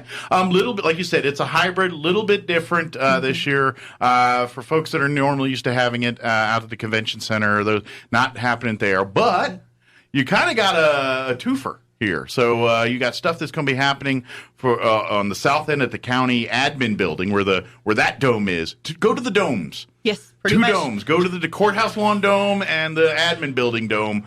The lawns of both of those places will be home for the Chavez County Health Expo for 2021. That's a fantastic way to put it. I didn't even think about that. I didn't until just now. I was like, wait a minute, they both got domes. Let's go to the domes.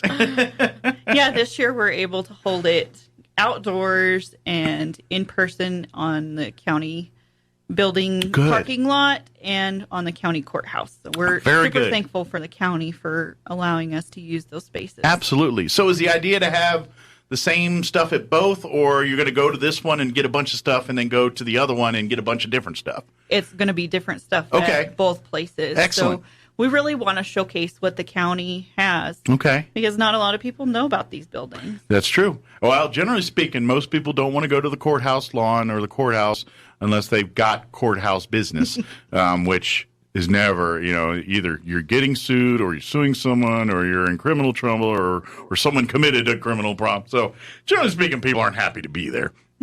This is a chance to go there and do things that aren't involved, things you don't want to do there, and come out and be a part and learn and get some fun.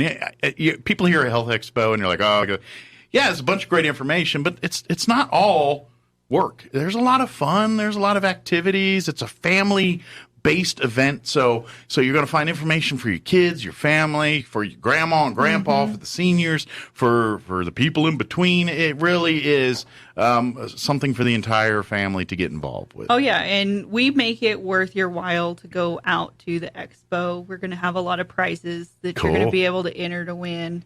And we're working on getting a vacation package for a family. I like vacation packages. I like vacation. I don't know if I'm going to get to take one and have time, but I would love to have a vacation. Yeah, so we hope that people will really want to come out and see what we got and really learn and get a chance to win some really awesome stuff. Absolutely, and because it really is a bunch of fold here. We want to educate and get those things, but also provide opportunities to healthcare things that they normally don't, or maybe they don't have insurance, or they don't, you know what I mean? There's to provide them screenings and things that are vital for their health that they need to get addressed and checked to see, if you're okay, but if there's something going on there, to get the go down the path of getting it fixed and getting you healthy again. So this is, it's all about the education, but it's also about getting people to look at their health and say, you know what? I know maybe I don't have insurance in this, but that doesn't mean I need to not take care of myself. And we can find ways to maybe get you insurance, or definitely things you can do that either don't cost any money or no money at all that can help maintain your health until you're able to find a way to get insured. Yeah. So people need to remember there's deadlines as well. So, like New Mexico right now is going through an open enrollment, and I believe it's ends August 15th. Okay. So that's something that, obtain that information, see what you can apply for and qualify for. Okay. So, Now, and I'm a dumb DJ, so is this different than like the open enrollments they do in November? Generally, they do that one. Is it similar, or is this completely different than that? It's different. Okay. They extended it. Okay. So basically, it's to do the same thing, but you're not in that window of kind of towards the end of the year here, because by the first of the part year, you got to be locked in, or you're going to be out for the year or something like that, or whatever rules they've got going on with that stuff. And we will have Be Well New Mexico there, and they're trying to have a person there that's able to enroll people on the spot. Excellent. So hopefully we'll have that. If not, they will have the people with all the information to put you in the direction you can go do it yourself, or things like that. And really that's what this event's about. What about like screenings and things? Are they going to have some of those this year, or can we? No, I don't believe we're going to have screenings this year. I think just we're because of the one-on-one. Yeah, it's COVID a little hard to do outside, and and it'll be August. Yeah, first week of August. So pro tip: earlier the better for the weather. Well, the expo is going to be from 9 to 12. So it'll be done by noon. So by the worst part of it, before the heat gets too bad. Yeah, and maybe we'll get lucky. We'll have not a week of rain like we have here, but maybe a week of 80s instead of 157 or whatever it normally is the first week of August. Bring your water. Stick it in the freezer. That's right. It'll be melted by, let's see, what time? About 9:07. It should be good and cold. At room temperature, maybe. I don't know. But really, put it on your calendars. But right now, you guys are looking for people to participate. If you're an organization in the healthcare industry that would like to be involved with it, whether hospitals, medical clinics, on the other side, the insurance side, that kind of thing. If it's in that field and you want to be a part of this, I'm sure you guys say, come on down and come do this. Yeah, we welcome any health and wellness. Okay. We like to emphasize wellness as well. Gotcha. The first year we had Tai Chi, and we had some physical things, some physical exercise, nutrition. Yeah, nutrition, all those kind of things. So we don't want to necessarily focus on the health part, but also the wellness. Hey, get those people that put the fish in the water so you eat the dead stuff off your things. That's wellness, right? Let's get some dead fish guys out there and doing some of those things, some pampering wellness stuff. I haven't done that one. I've done that detox one where they stick your feet in the water and it pulls all the toxins, and the water looks like some kind of sludge by the end of it. Maybe it was just mine, but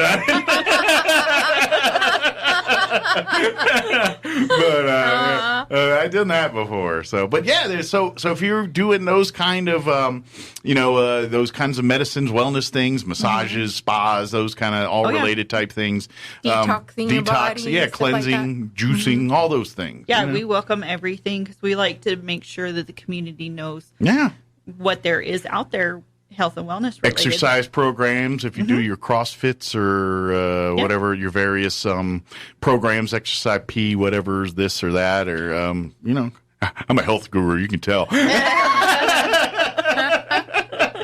But if you're into that, come, maybe you want to set up a booth and educate and promote people about what you do there too as well. So what's the best way to get signed up or to ask if they can be a part of the Health Expo?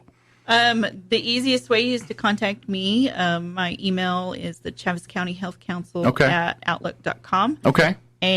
Or by phone. My phone number is 575-637-4115. Okay.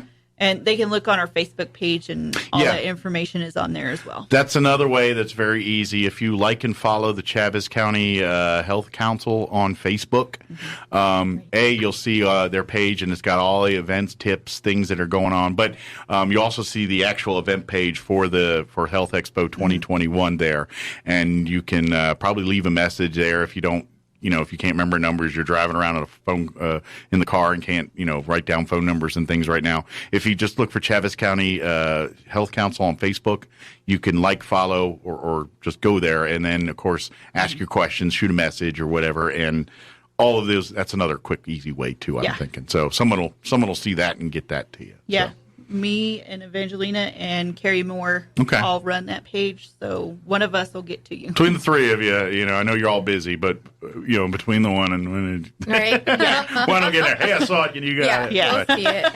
And how are you? What about volunteers and things? Always looking for more people to be a part of the council and things like that. Yeah, I would imagine. We always welcome people to the health council, and we will probably need at least a few volunteers on the day of. Okay. To kind of help people navigate and understand, there's another place to go. Sure. And that's the whole point of the Health Council, is you're an information resource for folks. Obviously, when we talk about medical and health care and all of that, it unless you live, breathe, and eat that stuff, it can get intimidating, confusing, and unfortunately force people to just wipe their hands of it and not get these things done sometimes. So we have meetings too. So. We have Zoom meetings. So if someone says, I can't be there, you guys, do you have a hybrid right now? Kind of.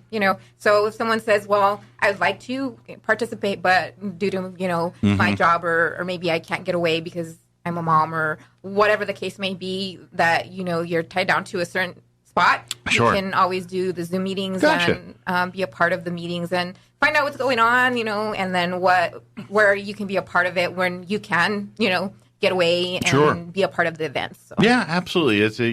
We get it. People are busy. And life happens, but if you, I think if you have a passion for wanting to get people that information and being that, you don't have to be the healthcare expert, but yeah, always wanting people to get involved, step up, hopefully, as we get more and more open in the world, you guys can get back to planning some more of your other annual events and things, workshops and resources and things that, most people think of the Health Expo as kind of your big, and it is, but you guys throughout the year having, seminars, events, meetings, whatever, what's going on to help get information to people from the healthcare industry and all that kind of stuff. Yeah, the Health Council is a great way to be a part of your community and really help out Absolutely. in a meaningful way. So always looking for folks to come and be a part and volunteer and do that as well. But if you'd like to help and work out at this upcoming Health Expo, please reach out, shoot a message, call, whatever, and we'll find some stuff for you here. And, and of course, if you are a business, a health and wellness business, or in the healthcare industry and want to sponsor or participate in this event, please reach out. The more the merrier. The more, chiropractors. I think those would be, because I know just talking to enough chiropractors on the radio that, because that's one of the industries most people think, all right, chiropractors, they're the guys that the back crackers, and they crack your back and make you feel better, and that's just scratching the surface. I mean, you know, the medicine there, if you think about it, your spine is kind of the highway to get everything from your body to everywhere it needs to be, and so it impacts a lot of areas of health. And so sometimes the things they do there impact other phases of health that you thought weren't related to chiropractic work. And so if you want to get that word out and things, that the health fair here, the Health Expo, is an opportunity for you to help educate the public about some of this stuff and maybe drum up some business for yourself. And even if you're not, you know, in that sector, you know, you wanted to be a sponsor, you can as well. Absolutely. Well, if you support getting good health opportunities to people, it doesn't matter if you're a healthcare business or not. If you just want to sponsor, and you know, McDonald's got salads too. Yeah, they do. There you go. Hey, we don't mind if McDonald's is a sponsor. Where are you at? Exactly. Yeah, we welcome any and all organizations to sponsor the expo. Yeah. And the more sponsors that we have, the more we get to offer to the community. Exactly. That's the thing. The more money, more volunteers equals a bigger and better event.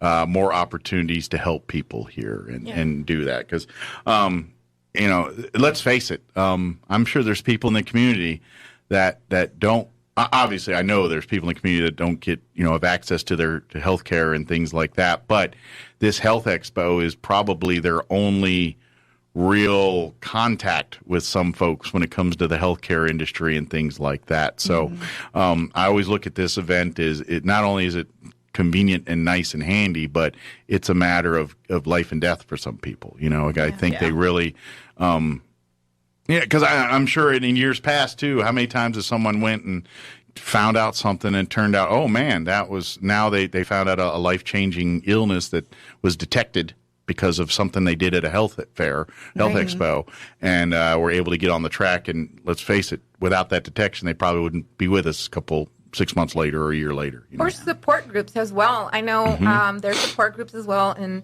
the education is there about stuff that you didn't know, and you educate yourself about them. There's people there that have those groups, and you can find out when those groups gather and be a part of them, because that's where you can meet people. Absolutely. And help a family member to get that information and do what they have to do. Absolutely. If you're a support group in this community, whatever it is, please get in touch, get a booth out there, whether it's addiction related support groups or even domestic violence and that. I mean, it's all mental health and helping people deal with these issues that we humans go through, and it's all health. And let's face it, the mental health side, we need to.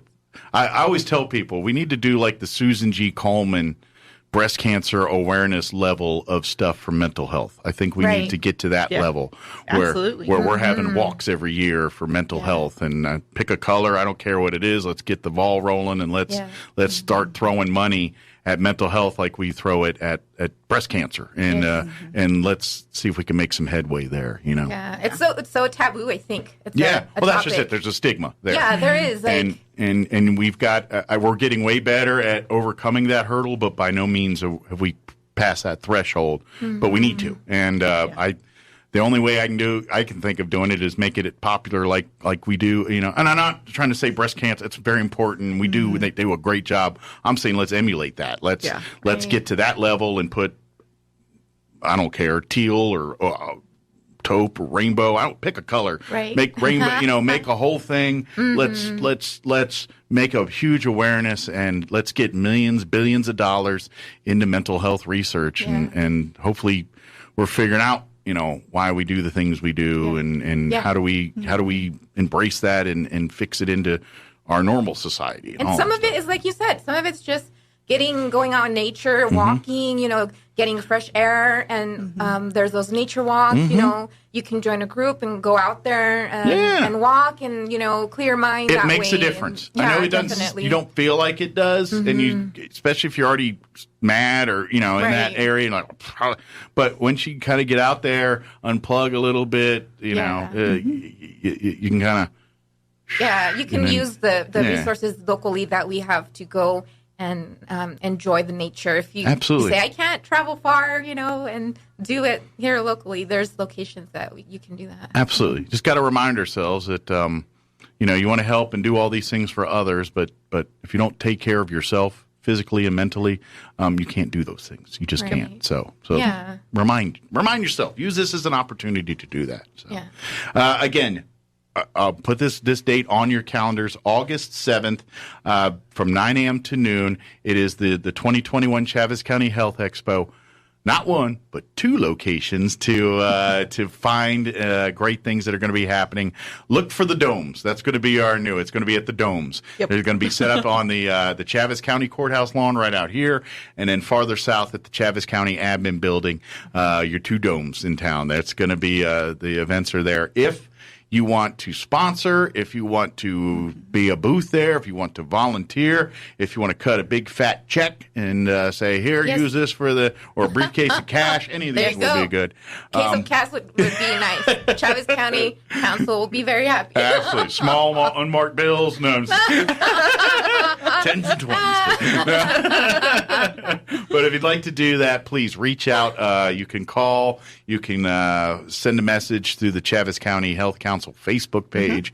Go to the event page for the actual 2021 Health Expo. All of these ways will get you there too. So good deal. Yep, you have until July 19th to get your sponsorship That's the deadline. in. Okay. Today's the 9th, 10th? You can give us money after that, but you're not going to be on any of the promotional materials. Okay. So you got 10 days to get in and to get on all the flyers and everything that'll be promoted. But again, if you want, you can help, and you can help cut a check the day of. We'll take it. But but please, and looking for volunteers. If you want to, it takes, we need everything. Bodies, bucks, the whole nine to make this happen. And really at the whole point of this event is to get information and resources to people in our community when it comes to their health and in all phases of it, to their families, to seniors, to kids, to parents, moms, dads, single people, married people. If you have a heartbeat, you're breathing, and that's about it. I think that'll cover it. Then it's for you. Or aliens, I'm not sure. Yeah, I don't know what parts they use, but if you expel or in something, you can come be a part. Something goes in and something comes out, you can come be a part of it. Is there anything we wanted to share? Anything we wanted to miss? Anything we want to talk about that I got sidetracked or goofied on? No, just we need sponsors. We need booth vendors. Yeah. We need our entire community represented at this health expo. If you're health and wellness related, just get a hold of us. And if you're not sure if you would fit in with the expo, just get a hold of me and I can tell you whether you would fit or not. Yeah. The applications you gave me, can you find those online somewhere, or are they just come and get them? Or just get a hold of me and I can send it out to you. Okay. Again, you can shoot her an email, Chaves County Health Council at Outlook.com. You can also call 575-637-4115 or go to the Facebook page, Chaves County Health Council, and you can shoot a message there or however the many ways you can access through Facebook, on the wall, through the message. Obviously, if it's on the wall, everyone and their uncle is going to see it. So if you want it a little more private, shoot a message. Yes. If you're not shy, you could post it on the wall. Maybe if you got what's this thing look like to you pictures, maybe keep that in the private. I got this thing on my back. What is that thing?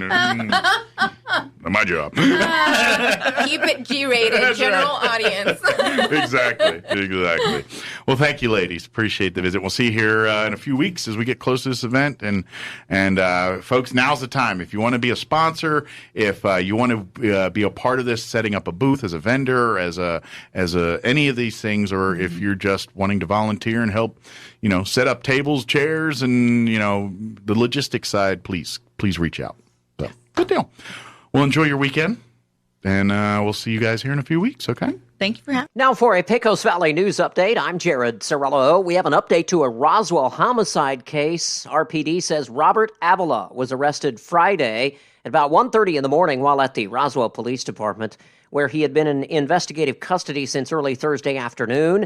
Avila has been charged with first-degree murder, kidnapping, battery against a household member, and conspiracy to commit tampering with evidence. He's being held at the Chavez County Jail without bond pending an arraignment. The various aspects of maintaining public safety in Roswell are the focus of this month's City of Roswell Virtual Public Forum. The forum, Thursday at 5:30, will be the 6th in a series of 10 virtual public forums this year, which take place on the third Thursday of the month from February through November. The forums are designed to help keep Roswell citizens and their city administration connected and able to stay informed about and discuss topics important to the community. You're up to date. That's a look at local news headlines. I'm Jared Cirillo. Here's a Mornings with Mike Winters fun fact. A U.S. quarter has 119 grooves on its edge. A dime has one less groove. So by definition, that makes a dime less groovy. Here's Mike Winters. I'm meteorologist Steve Hamilton with your Pecos Valley weather. Looks like the rain is over with for a while. We'll have sunshine today with high pressure moving back into eastern New Mexico. Fairly comfortable temperatures, though. Our afternoon high will be in the upper 80s. Overnight, upper 60s and some clouds, and then we're back in the low 90s for the afternoon high tomorrow. A little bit breezy and lots of sunshine. Partly cloudy Tuesday night, sunny and low 90s on Wednesday. That's your latest forecast. I'm meteorologist Steve Hamilton. With the SRN News Business Brief, I'm Bill Alexander. President Biden has signed an executive order targeting what he labeled anti-competitive practices in tech, healthcare, and other parts of the economy, declaring it would fortify an American ideal that true capitalism depends on fair and open competition. A report by an internal watchdog says 2 high-ranking Donald Trump appointees at the Environmental Protection Agency engaged in fraudulent payroll activities that cost the agency more than $130,000. The actions included payments to employees after they were fired and to one of the 2 officials when he was absent from work. The report was released by the EPA's Office of Inspector General.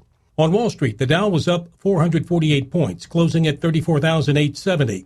The Nasdaq gained 142 to 14,701, and the S&P 500 added 48 points to 4,369. With the SRN News Business Brief, I'm Bill Alexander in Washington.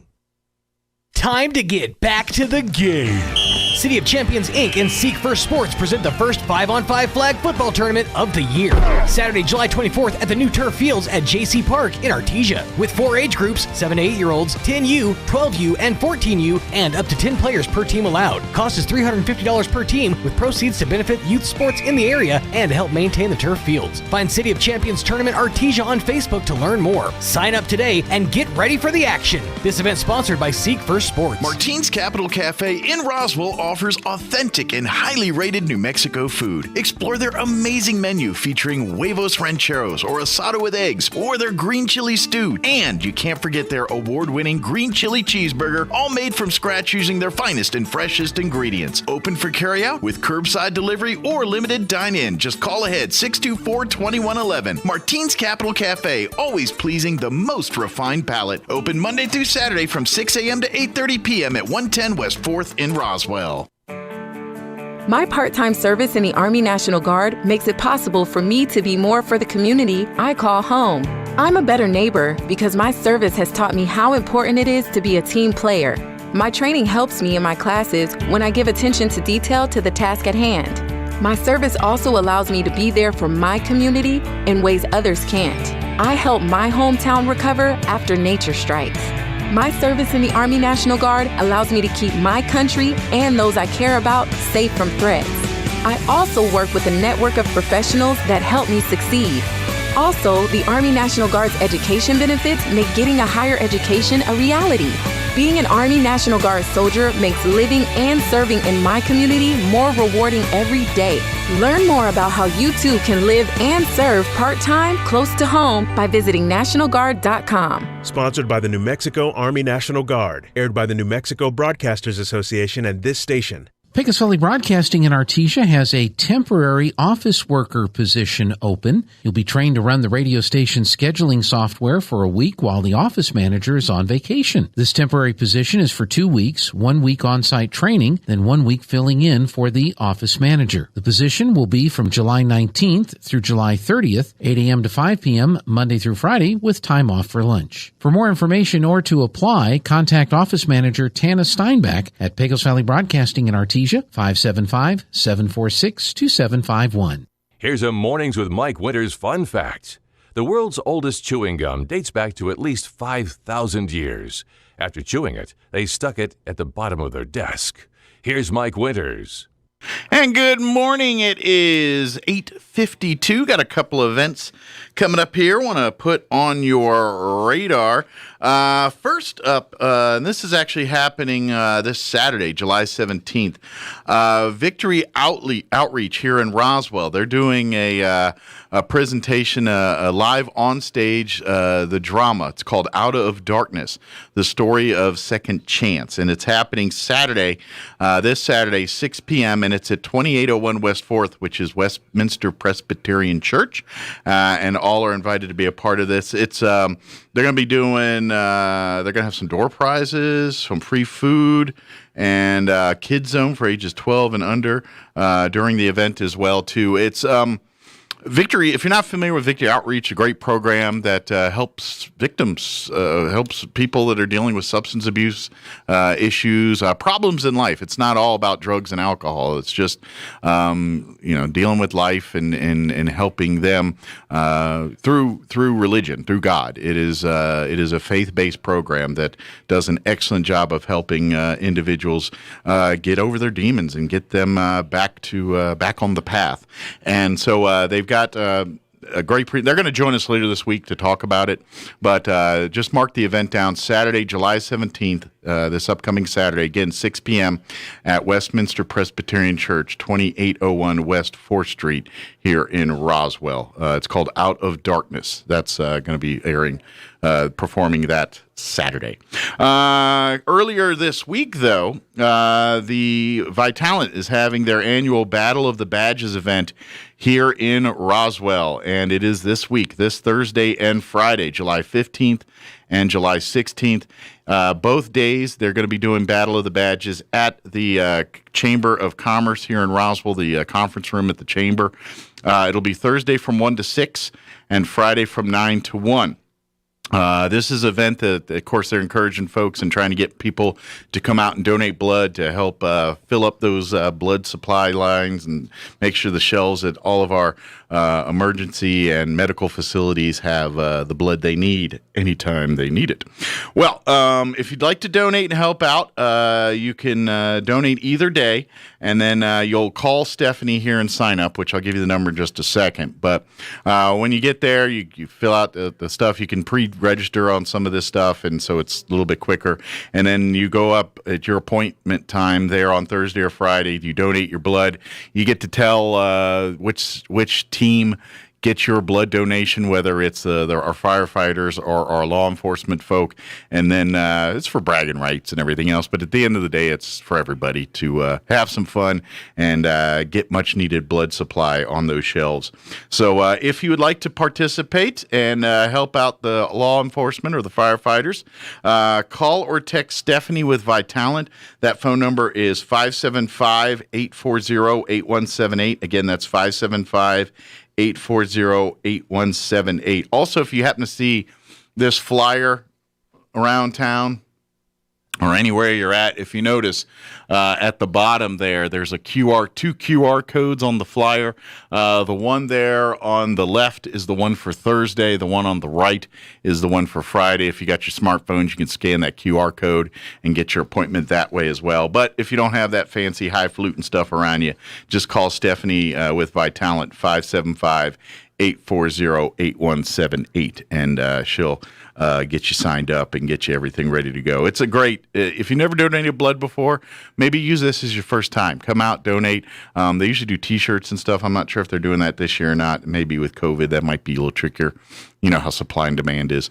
But Definitely a great way to help out, donate. I know each community does it throughout the state this time of year. So if you're not here in Roswell, I know Artesia, Carlsbad, they all do one at some point or another. I don't have the dates handy, but if I get them, I'll share them with you. But definitely when I get involved. But if you want to come on down to Roswell and get it, because all of it's helping out and donating blood. And they do a lot of cool stuff with donating nowadays if you haven't done. One thing is you find out your blood type right away.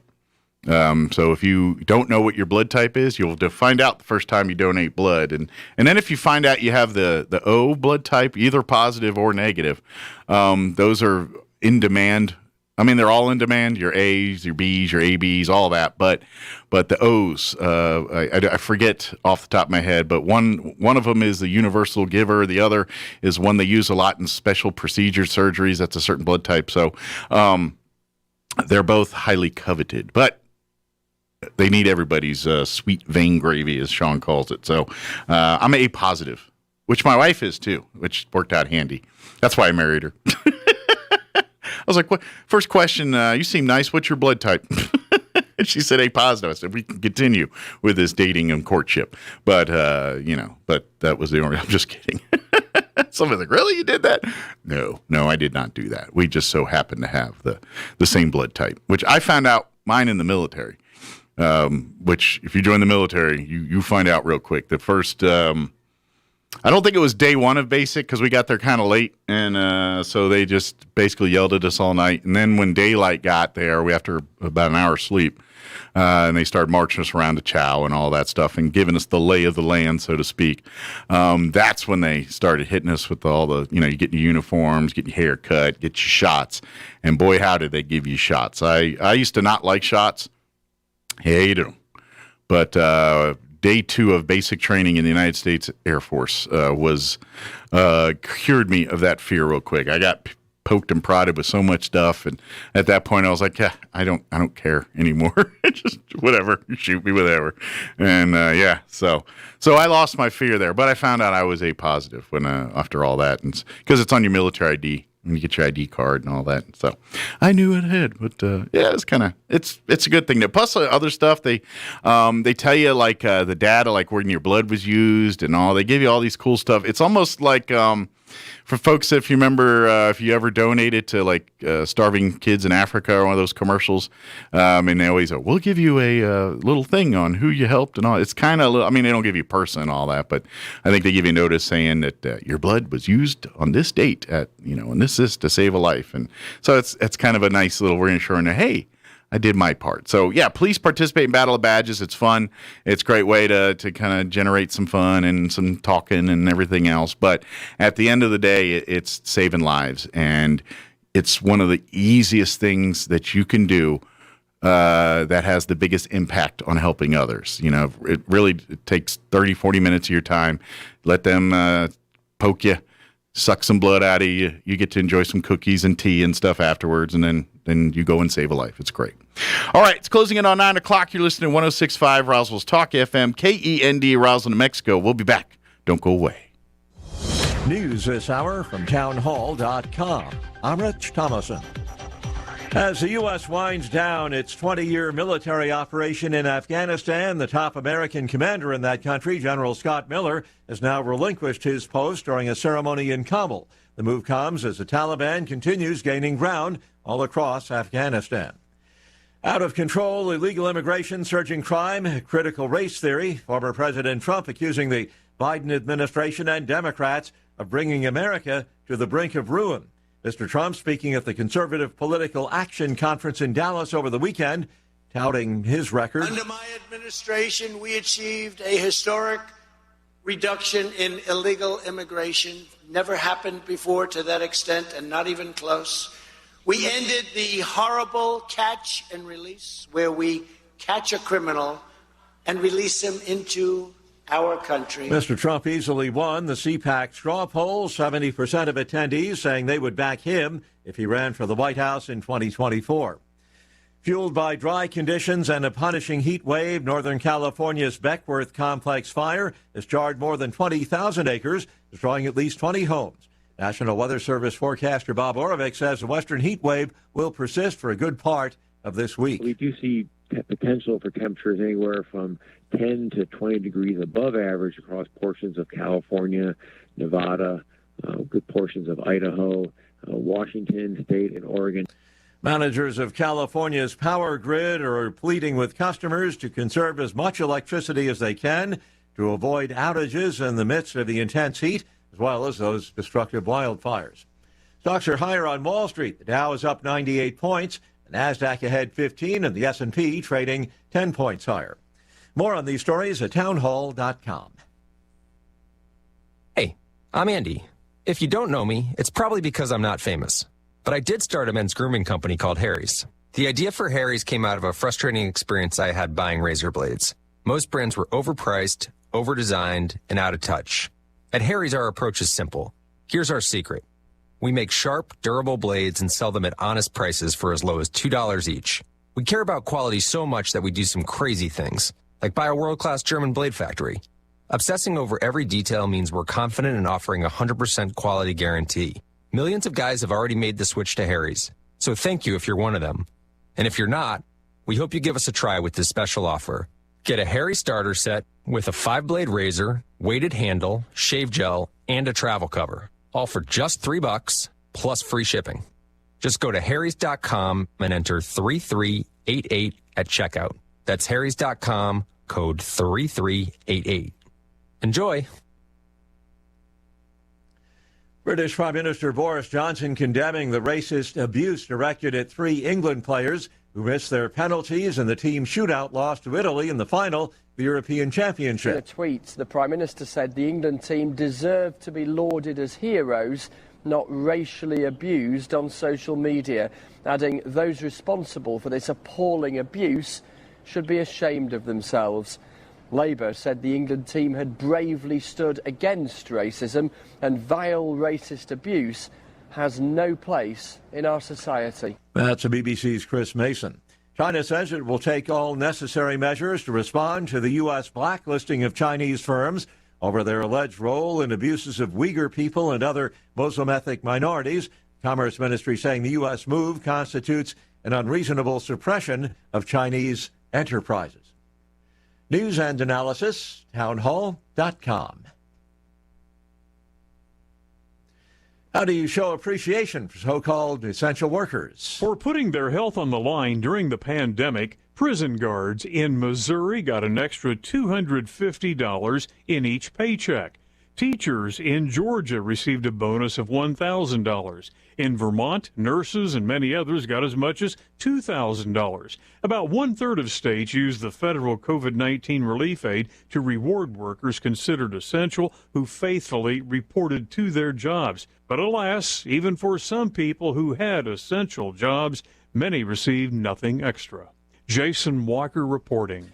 British Prime Minister Boris Johnson set to confirm all remaining lockdown restrictions in England will be lifted in a week's time, while urging people to stay cautious amid a huge resurgence of the coronavirus and specifically the Delta variant. More on these stories at townhall.com.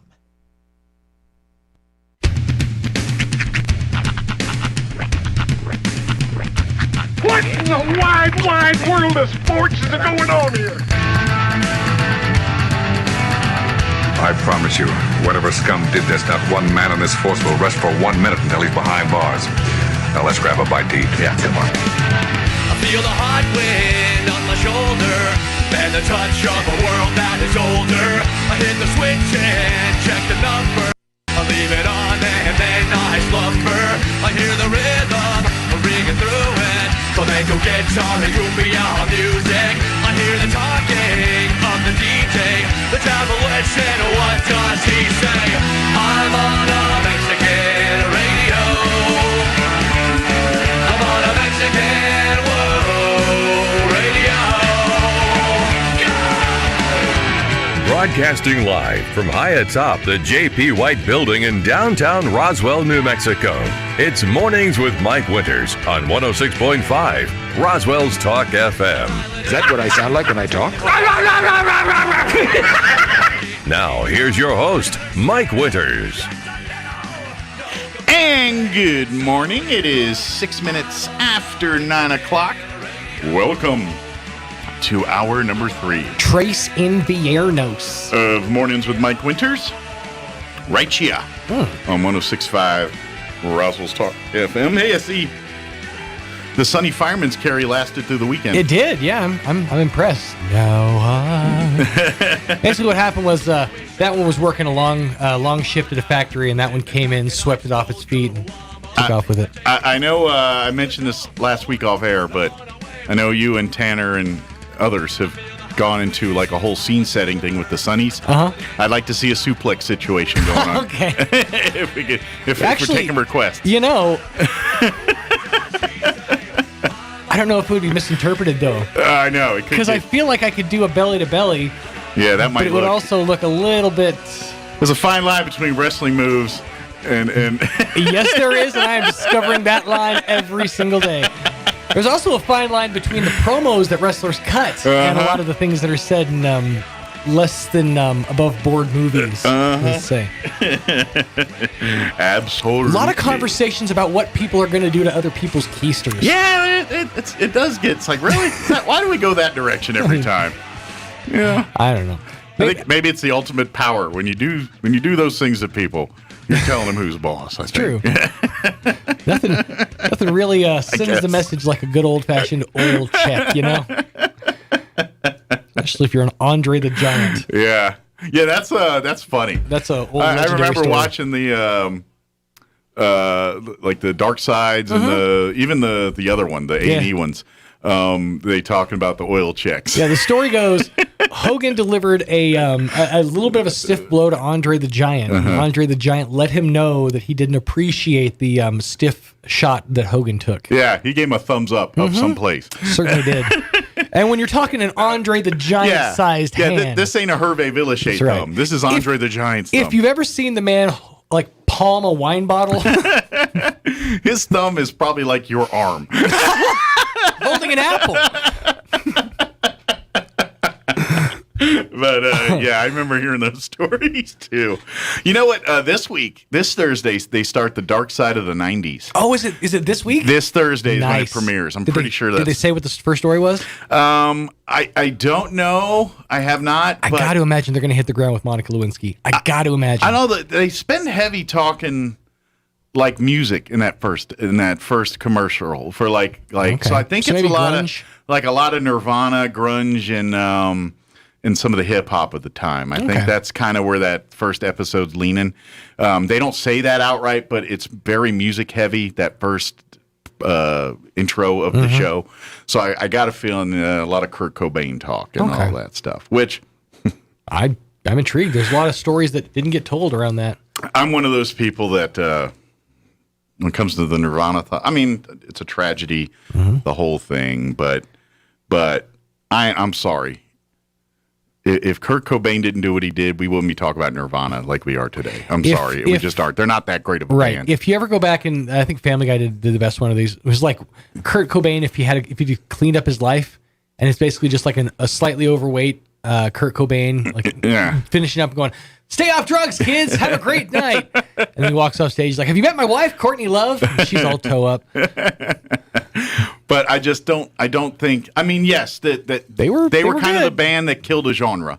I mean, they brought sort of started one too. They brought in grunge and killed glam. Absolutely. That's kind of their big heyday. But if you take them song for song versus other bands of the era, there's way better bands. Sure. I would say Soundgarden, Pearl Jam, any of these are better musical bands than Nirvana was. You ever heard Pearl Jam live?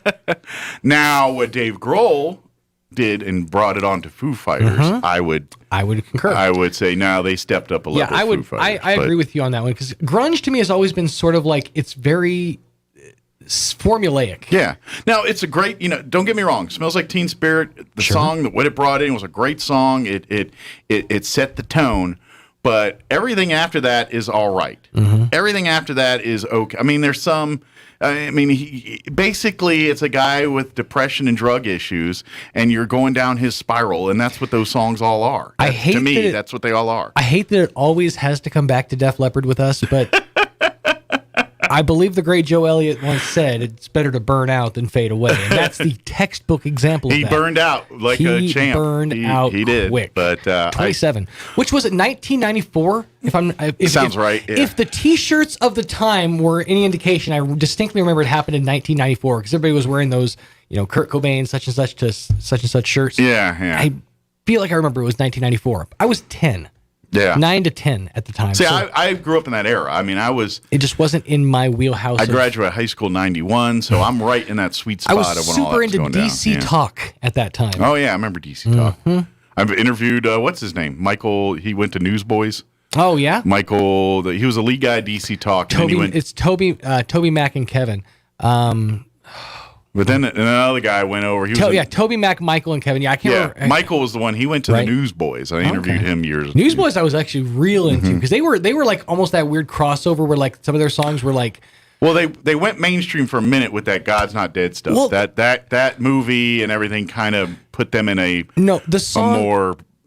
I would say the song "Shine" was more like their crossover hit because I remember people like when I was growing up. People like secular audiences knew that song and knew the video, and it was almost like it was risque for a Christian video because like the video is like talking about a deadhead, or the song's talking about like a vegetarian barbecue and hamsters and so I remember the video of that song was like on MTV for a minute. And it got some crossover coverage. Was MTV still showing videos at that time? Yeah, they were. It was like mid '90s, so they would do those barely like the video shows. 2 a.m. they'd show the video shows or like TRL things like that. Yeah. It was never on TRL. In between real world episodes. Exactly, yeah.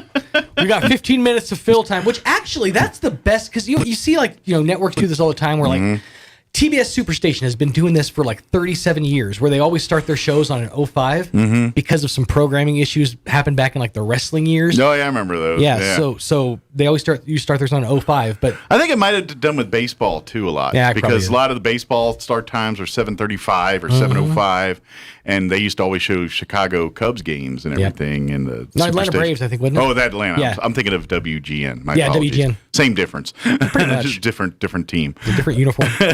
Pretty much, but same skill set. Anyway, Nirvana not as great as everyone thinks they are. Yeah, although I would definitely. It's all right. Though. I definitely am curious to see kind of a more of a pullback of the curtain because I haven't really done a lot of the research and digging into the whole story again because it wasn't my genre necessarily. Yeah. Well, a lot of people want to claim conspiracy theories and I've heard he was murdered and all this, and I don't buy all that. A lot of like he would have had to have done like pulled the trigger with his toe or some stuff like that. I've watched the autopsies and the documentaries about all that stuff, and I don't buy it. I think it's all hokum. The guy was addled in drugs. He was depressed. He killed himself. That's what happened. It's a tragedy, and that's all. I mean, because he's a musician and where he was, and he died young, and all of that, the stories swirl, and they want to create conspiracies and something other than the fact it was just a tragedy. But that's what it is. Now, if you want to dive into somebody like a Chester Bennington, I have a theory that I can't really dive into on the radio. Okay. Because I believe what some people view as a suicide attempt or a suicide maybe be also viewed. Was that an asphyxia thing? I think it was possibly an accident. Yeah, well, they even say that about Chris Cornell too. He's right. Yeah. And I won't get into the specifics for FCC purposes, but they say that's like a thing for like recovering like heroin addicts is that they do that to kind of Robert Carradine. Think of a la Robert. There Carradine. you go. There you go. Billy Idol circa 1980s. Yeah. When I got nothing to lose and I got nothing to prove, I'll finish that song. Exactly. That's kind of what we're thinking here. But I don't know, maybe. We're going to play our interview here with Sheriff Mike Harrington. Probably need to get that going if we're going to do that here. Sheriff joined us Friday in the 8 o'clock hour, along with Charles Eastlist, Under Sheriff. Had a great conversation with both these gentlemen. We're going to play that. A long shift. Yeah, exactly. No kidding. So we'll chit-chat. We'll play that for you here in just a little bit. Before we do that, though, let's take a look at that weather. No talk of rain today, but later in the week, might see some.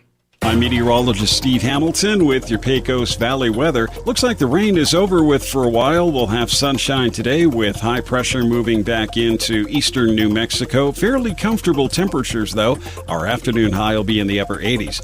Overnight, upper 60s and some clouds, and then we're back in the low 90s for the afternoon high tomorrow. A little bit breezy and lots of sunshine. Partly cloudy Tuesday night, sunny and low 90s on Wednesday. That's your latest forecast. I'm meteorologist Steve Hamilton. Thank you, Steve. Currently 73 degrees here in Roswell. Humidity is at 79%. Winds currently out of the southeast at 7 miles per hour. Mostly cloudy today, gradually becoming sunny. Expect a high of 89 with south winds 5 to 10 miles per hour. Partly cloudy, overnight low of 69 degrees with south winds 5 to 10.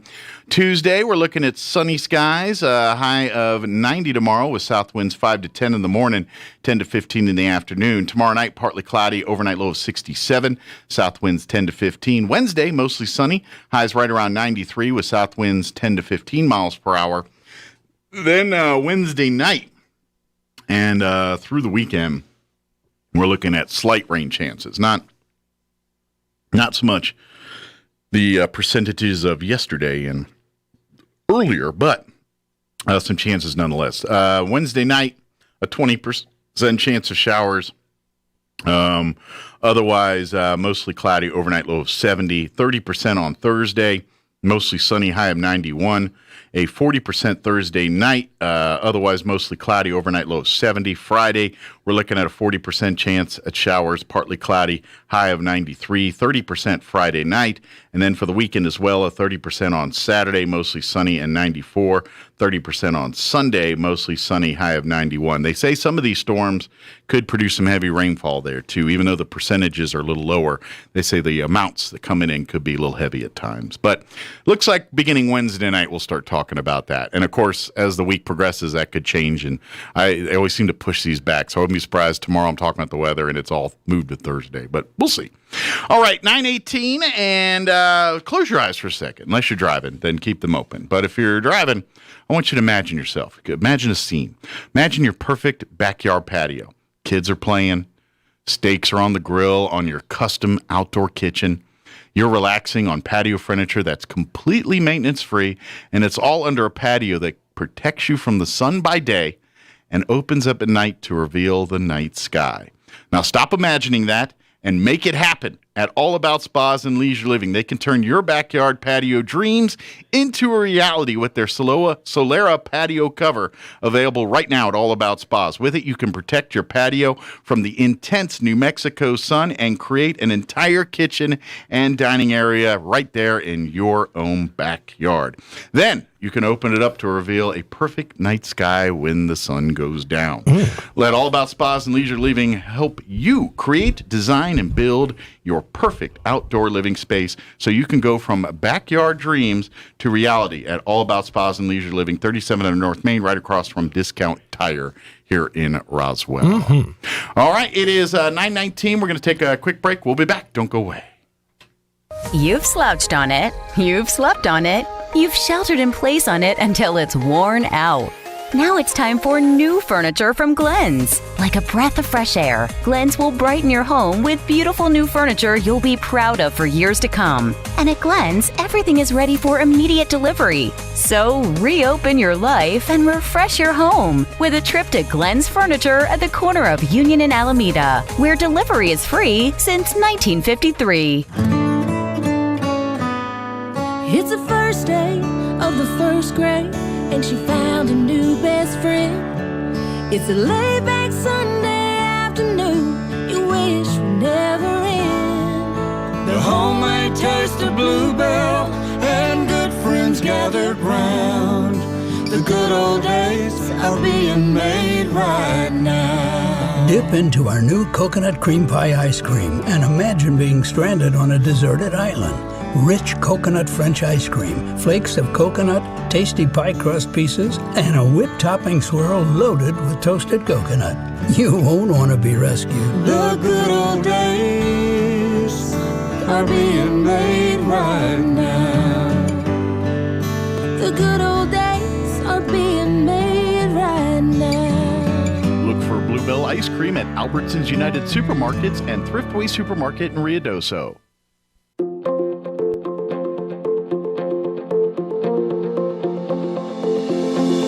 There are 3 key phrases that need to be spoken on a regular basis in a healthy marriage. Hi, this is Pastor Troy and Julie Smotherman for The Joy of Marriage. You know, for over 20 years, Julie and I have been sharing these 3 key phrases, and here they are. I love you, I'm sorry, and I forgive you. Ephesians 4:32 says, "Be kind and compassionate to one another, forgiving each other, just as in Christ God forgave you." You know, it's so easy to expect others to love us, to say I'm sorry, and to forgive us. But you know, it's really a gift that we give each other. You know, the Bible teaches us we sow and we reap. Sow into your spouse, "I love you, I forgive you, I'm sorry." And then you'll reap a harvest in return. Someone has to start the process. Let that be you today so you can really enjoy your marriage. If you have any questions or would like further information about the Joy of Marriage Ministry, please go to jomconference.com. Hi there, it's Gene Dow, Vice President General Manager of Pecos Valley Broadcasting Company, with exciting news for us. We've got openings in our sales department, in our Roswell office, Artesia office, and in the Carlsbad market. You would build and maintain business-to-business relationships, sell ideas, market and sell local high school sports, Dallas Cowboys football, radio, and digital TV advertising. You will be trained by and become part of a veteran sales team. The pay is based on job performance. Prior advertising or sales experience is helpful. Starting salary is $21,600 annually, but with success, you can grow your income to $60,000 a year. Work hours are generally Monday through Friday, 8 to 5. There are some exceptions, and you'd be based in the town where you live. Now, these positions are open right now, so to apply, contact Thomas Beard, General Sales Manager, at 575-746-2751. Pecos Valley Broadcasting Company is an equal opportunity employer. Here's a Mornings with Mike Winters fun fact. Bamboo plants can grow up to 36 inches in a day. So if you're told you're growing like a weed, you can say, "No, I'm growing like a bamboo." Here's Mike Winters. Or a sunny, because they're kind of bamboo-like in some ways. Here, we'll get to that in a minute. Good morning. It is 23 minutes after 9 o'clock, and joining us in studio this morning, we shifted on you. We're going to shift a little bit, so we'll play that other one later for you. But we have Dr. Sarah Usher and Dr. Keon Agar from Carabelli Dental back with us this morning. Good morning. Good morning, guys. How you doing today? Good, really good. I mean, I stopped floating down my street at home, you know, with all the rain. So I'm good now. I'm all dried up. Well, just when we thought we were maybe through it all, then we got reminded yesterday that there was some more coming. And, oh, man. And that was mostly in the hail variety. You were like, man, we didn't get much hail that last time. A lot of rain. It's like, well, but wait, here's more. I think it's funny in New Mexico, we're always sitting there, we're like, oh, we need rain. But it's like, okay, not all at once. Like, right. Let's slow it down. Yeah, exactly. Yeah, it's like, there's always the joke about New Mexico, and you're like, man, you guys, it's like, yeah, we get about 5 inches of rain a year, and they're like, wow, that's crazy. That's not much. You should be here the day it comes. Yeah, the one day. It's wild out there, man. There's a lot of damage around town. So. Yeah. Well, good news if you're dealing with that stuff and you're tired of that, there's a lot less hassle taking care of your teeth. There's a lot less hassle, and be honest, no one's gonna just randomly throw hail at you. So very good. Yeah. But if a piece of hail did chip a tooth, you know who to call. This is true. Yeah. Has that ever happened? You ever had a storm-related dental injury? We're waiting eagerly on the emergency line this weekend to kind of, see if we would get something hot, and nothing came through. A tree branch was flowing through and whacked me right in the choppers. I was looking up to see if it was really hail, and then... Here's a tip. Don't leave your mouth wide open in a storm. Something will fly right in there. Yeah. Don't look at the sun and don't look at hail as it's coming down. 2 rules.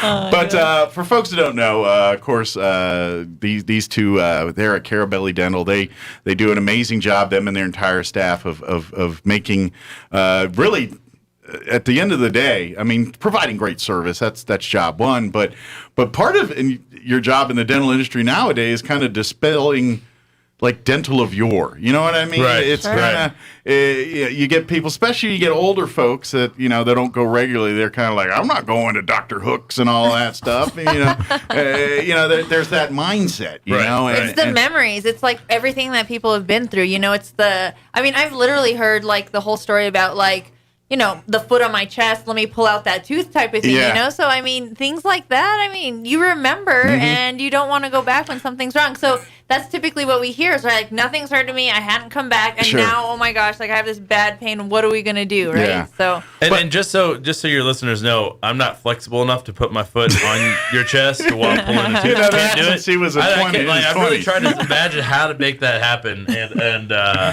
yeah. Well, it's all about working smarter. As you get older, you get better leverage points. Exactly. Yeah, exactly. Yeah, we have tools now to help us with things like that. Back in the old ages, they used rocks and chisels to, get teeth out or something. They must have been doing something wrong. Yeah. Although I do have, I remember when I was getting one of my wisdom teeth, it was one of the bottom ones because I had to get knocked out for that one. Sure. And I woke up like in the middle, and they were kind of, and I was kind of like, hey, I don't think I got enough. And next thing I felt this palm on my forehead, push me back, go back to sleep. Boom. Yeah. But I don't remember pain, but I do remember like, I don't think you guys got enough. Was that in the military? No, that was, it was. No, it wasn't Dr. Carey, who's there before you guys, because I had to go to one of the orthodontists, and it was the regular gentleman was actually in the guard or something. Right. So he was deployed. So they brought in another gentleman that was retired. Oh, wow. And he was good, but he was about 157. Sure. And so, he was seasoned. Yeah. And I mean, he did a good job, everything, but I remember waking up in the middle. That was years ago. Well, at least you didn't get it done in the military, because I don't know that they would have. No. They probably wouldn't have knocked you out or numbed you. You've seen some of the military work in my mouth. It's good. Yeah, they did some fill-ins back there. Yeah. I think they used like gold or something. It's something they haven't used in 100 years. Gold is actually the best thing for your mouth. That's awesome. It's probably not gold, but it's the military. We'll the pretend cheapest They just kind of painted it a little yellow. We'll pretend it's gold. Gold-plated. It's gold-plated. It's cubic Were you in the Navy? They had to do like blue and gold. A couple of Air Force. Air Force. Okay.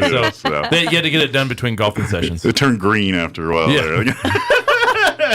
We're not sure what color it is anymore, but it's like it's kind of like depending on how the light hits it. It's a green hue at one day, and kind of a blue. It's like what color are we trying to make our eyes like pop that day, right? Like let's wear really green. Let's have a green feeling today. So my eyes will look green.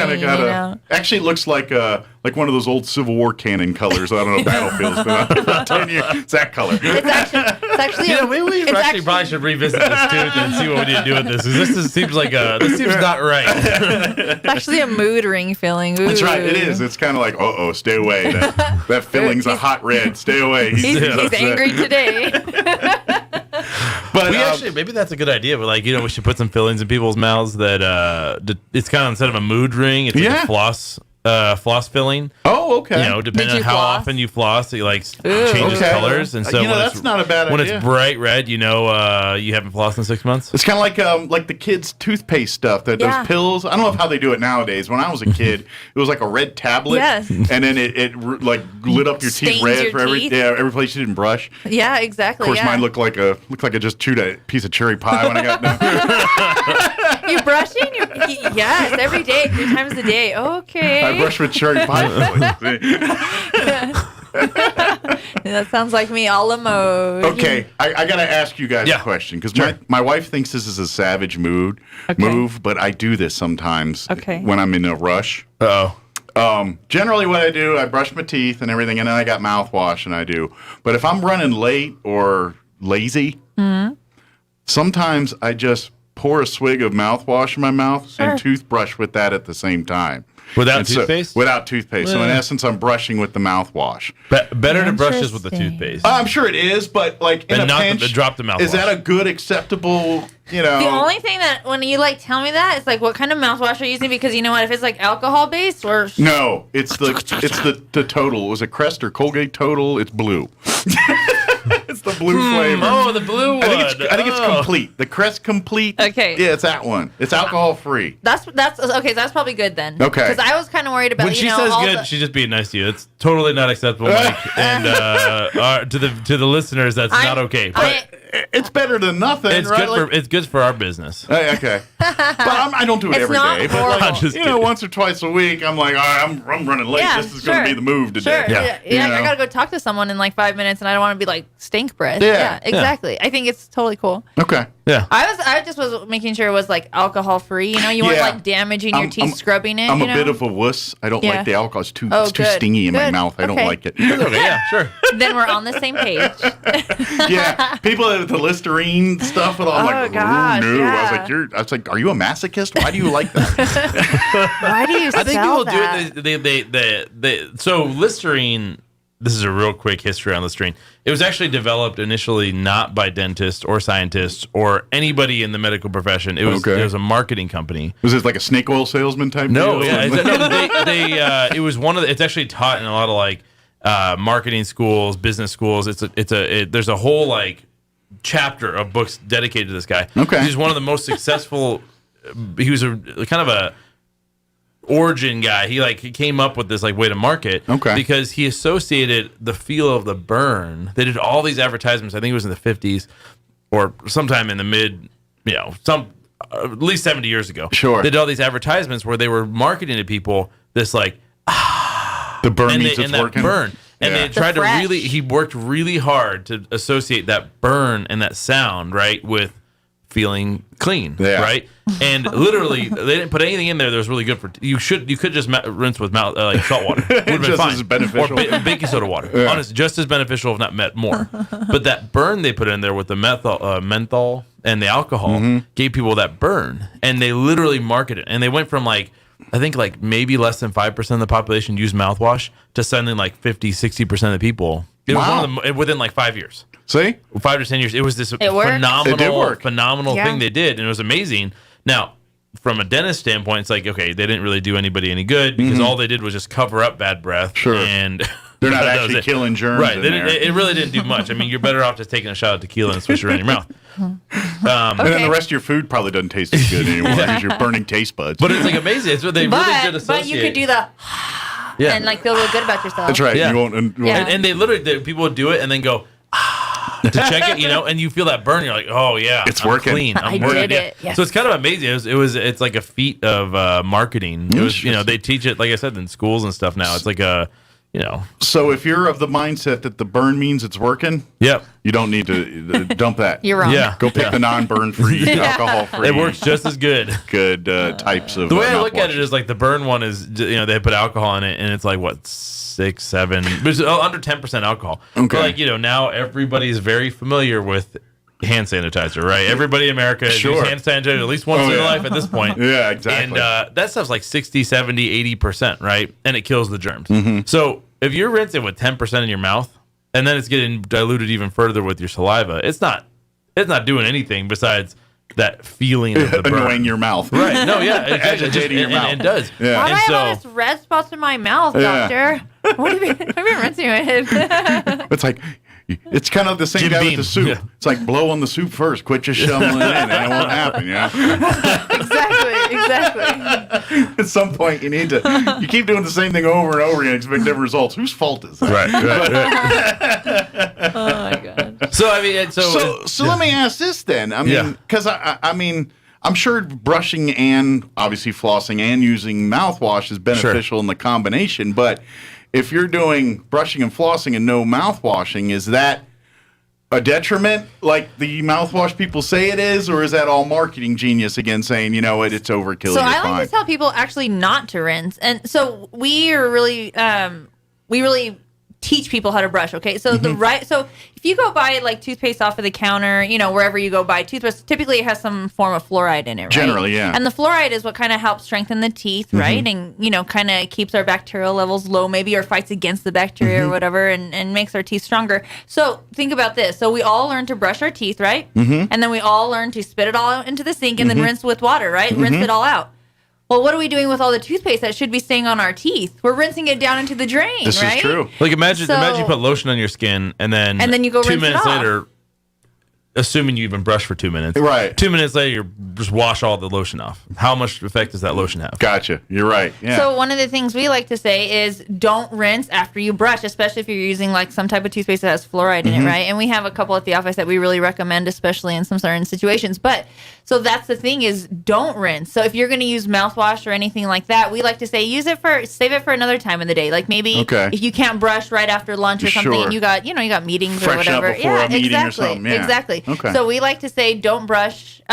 Don't rinse your mouth after you brush. Spit it all out, and kind of whatever stays on your teeth, let it work on your teeth. So that's kind of interesting to answer your question. But I will also say, and for most people, that's what we recommend. But everybody's different, right? So everybody has different concerns. Some people have gum disease. Some people have a lot of cavities. So some your people routine's going to be a little different. Yeah. Some people have a lot of dental work, or they have. Like a lot of our patients, they have implants or they have dentures. Every mouth is a little different. Sure. So there's not like one care routine that's perfect for everybody. And right? sure, dental health, there is hereditary issues there. I mean, if you've got a family history of just teeth issues, odds are pretty good you're probably going to, that's going to pass on to you. So you're going to be more apt to need root canals or braces or things because your family just has a history of that. And where other families come out and they look like movie stars. It's just, it's just the look of the draw, you know? Exactly. But it's also interesting. It's a lot of it, not just genetics too. It's a lot of, if you really think about it, cavities and gum disease are really bacteria-driven diseases. Sure. Right? So that while the body is still doing something, the body is still kind of involved in it. And this is maybe gross and maybe no one wants to listen to this, but they are bacteria-driven infection. Sure. To a point, right? So bacteria they build acid and the acid eats the teeth. Or when it comes to gum disease, they basically colonize underneath plaque and bacteria and basically like mineral buildup around your teeth and cause an infection. Your body reacts to it and you get gum disease. Sure. But both of those are caused by bacteria. And just how do you get that bacteria? Just through life. But where... I didn't know we were taking a test this morning. But really, where do you get it from? So a lot of it is passed down from who? When I have my son at home and I'm like checking the temperature of the spoon or the soup before I feed it to him, so what do? I put it in my mouth. Or the bottle. I'm going to clean the bottle. So it's the parents giving the bacteria to the kid. Inoculation. It's called vertical transmission. Basically, you're passing from parent to child. Or maybe it's not parent. Maybe it's grandma or boyfriend. Gotcha. Who has like gum disease. Yeah. So in essence, by inadvertently, you're swapping DNA there and laying the groundwork for some. You're swapping bacteria. Just it's like French kissing. Gotcha. It's no different than maybe you should do this speech in high school. Like when they're all dating. And next thing you know, dating numbers drop. You want Jimmy's bacteria, gum disease bacteria in your mouth, Sally? Okay, think twice, girl. Think twice. Yeah. But you almost always see if like a wife has gum disease, you almost always see the partner, and a lot of times the children will have some level of that, right? And again, it's if you take the bacteria and send it to a lab and they do fancy stuff to it, and they put the genetics through, right? Yeah. It's almost the exact same strains because bacteria are just like dogs, right? So this is like side note, like parents, if you want to know if your kid has the bacteria of their boyfriend or girlfriend, like we can do that for you, right? Like we can swab their mouth. All right. We don't. Their doctor could. We can send it off to pathology for you, and we can really get down to business. Y'all might get on Jerry Springer. Yes. Or something. Yeah, right. Exactly. And the results are in. Maury Povich calls y'all out. We got Carabelli Dental on the line, and we just got to see what that swab test looked like for you are not the father.